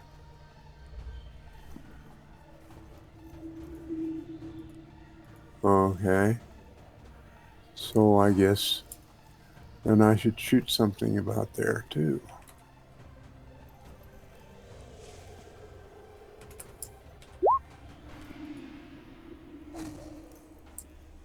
Are you aiming the top one or the bottom one?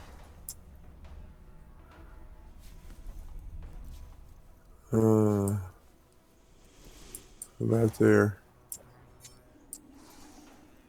Okay. Stop pinging the map.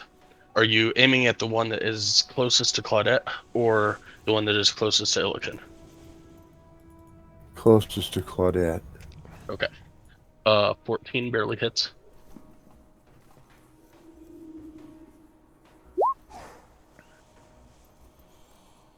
And 9 damage.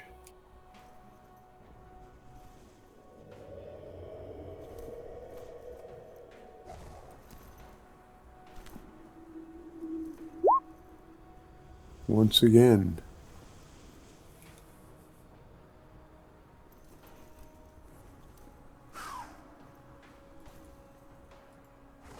I'm presuming 14 will hit again. Yep.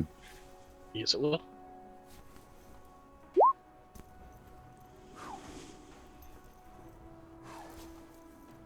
$12 damage.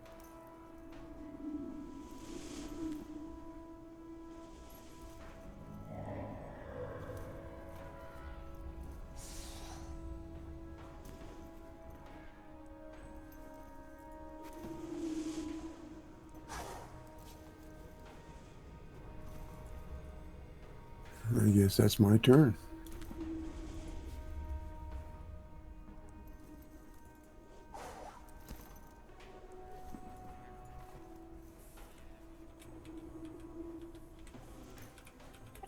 This one will attack Claudette.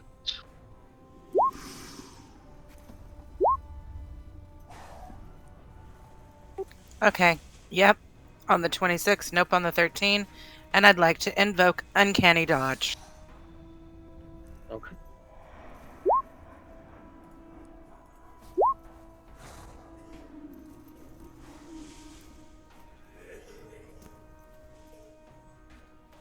Will be 22 points of bludgeoning, halved, which will be 11.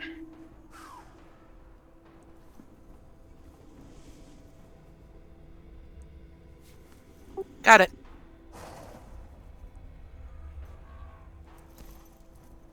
And this one will attack Illikin. Oh wait, I can't Uncanny Dodge it. So full 22. Why can't you Yeah. Uncanny Dodge it? I have to be able to see it. Very true.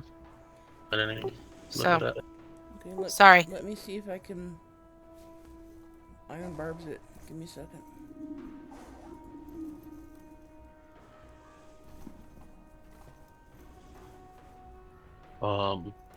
Illikin, No, 11, I can't. sorry, a 20 and a 22. 20 and 22 both hit. I can't, unfortunately. Sorry, Claudette. It's okay. 21 points of bludgeoning damage against Illikin.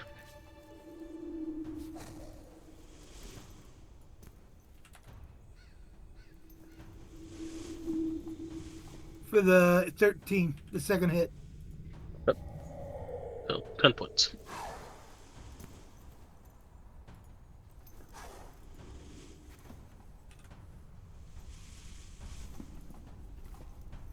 And Celestine, it's your turn.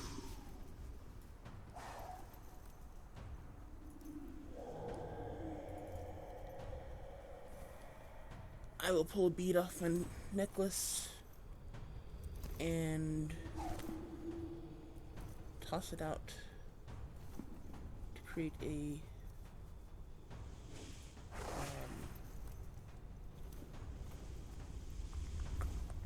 where is it?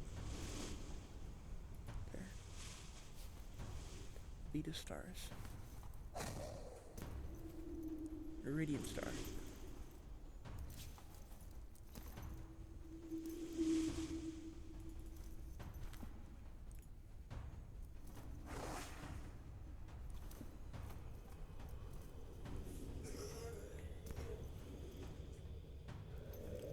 That is my bonus action. My action.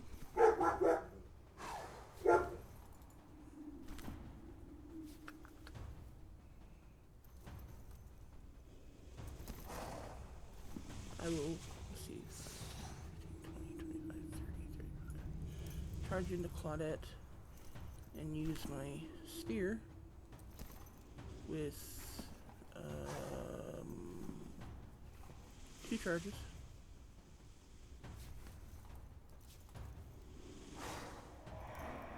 To heal her.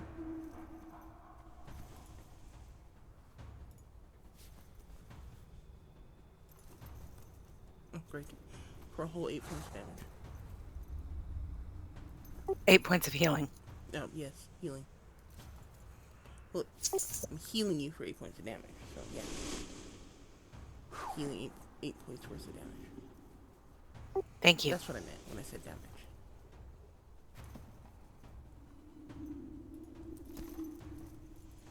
Like the opposite of killing you with kindness. Yeah. Okay, so that's it for my turn.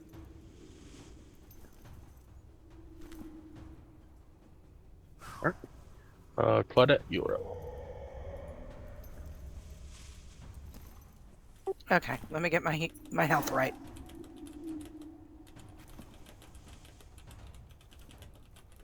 There we go. Alright, going to slash out.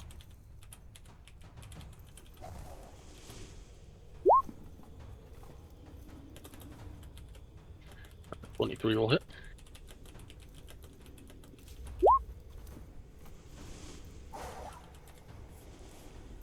Then we will use our offhand again. Oh, I needed to roll that d4 for that damage too, didn't I? Oh, yes. And I should do a con. There you go.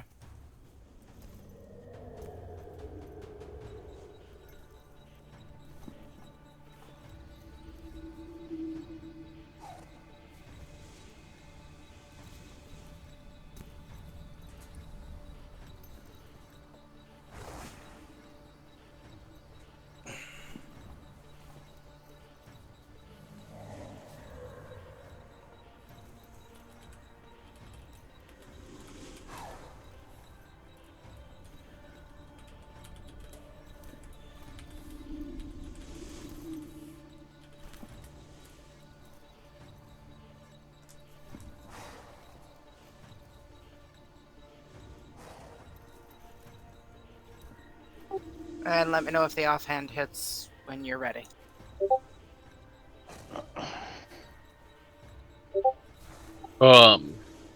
A 17 does hit. Alrighty.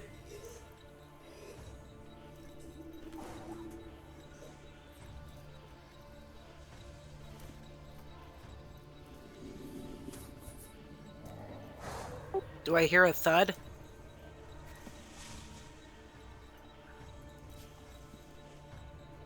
Sure. There's definitely something there. No, I'm wondering if I heard it fall to the ground dead. No.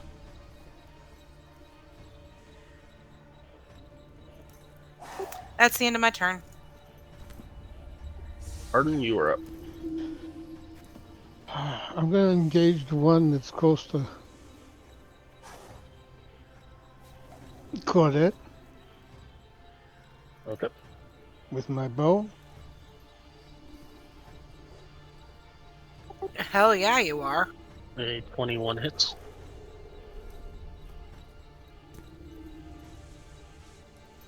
Unfortunately, he doesn't get the crit. Still. The 6 is nice.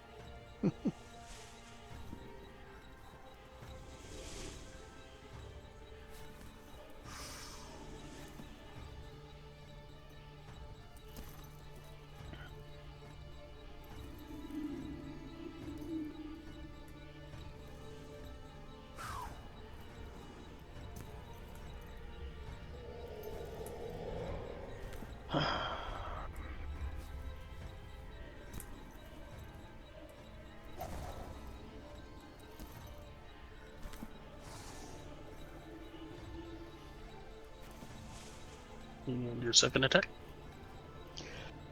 Guy ain't dead yet. Dang. I'll do the same thing again. Well, I'll try to anyway. A 16 will hit.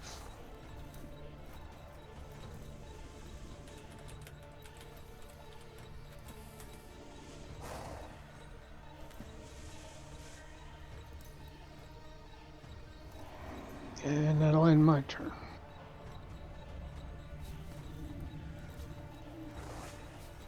And Illiken, your turn.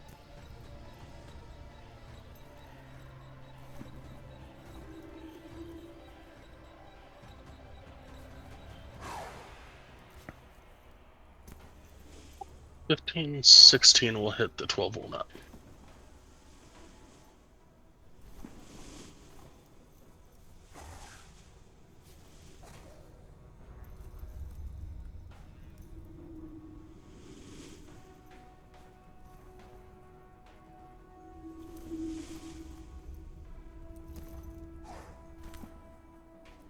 That's my turn. Because I know the 9 doesn't hit.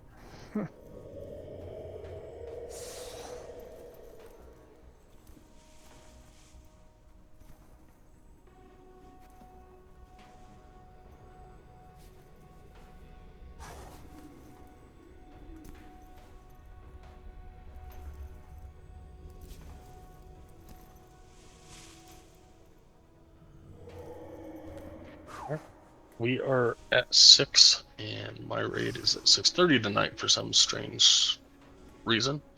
So we'll pick it up next week with Noah. All right. All right, with me. Have a great night.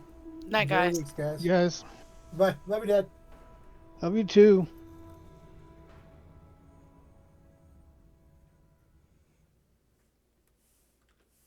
Good night, all. Good night.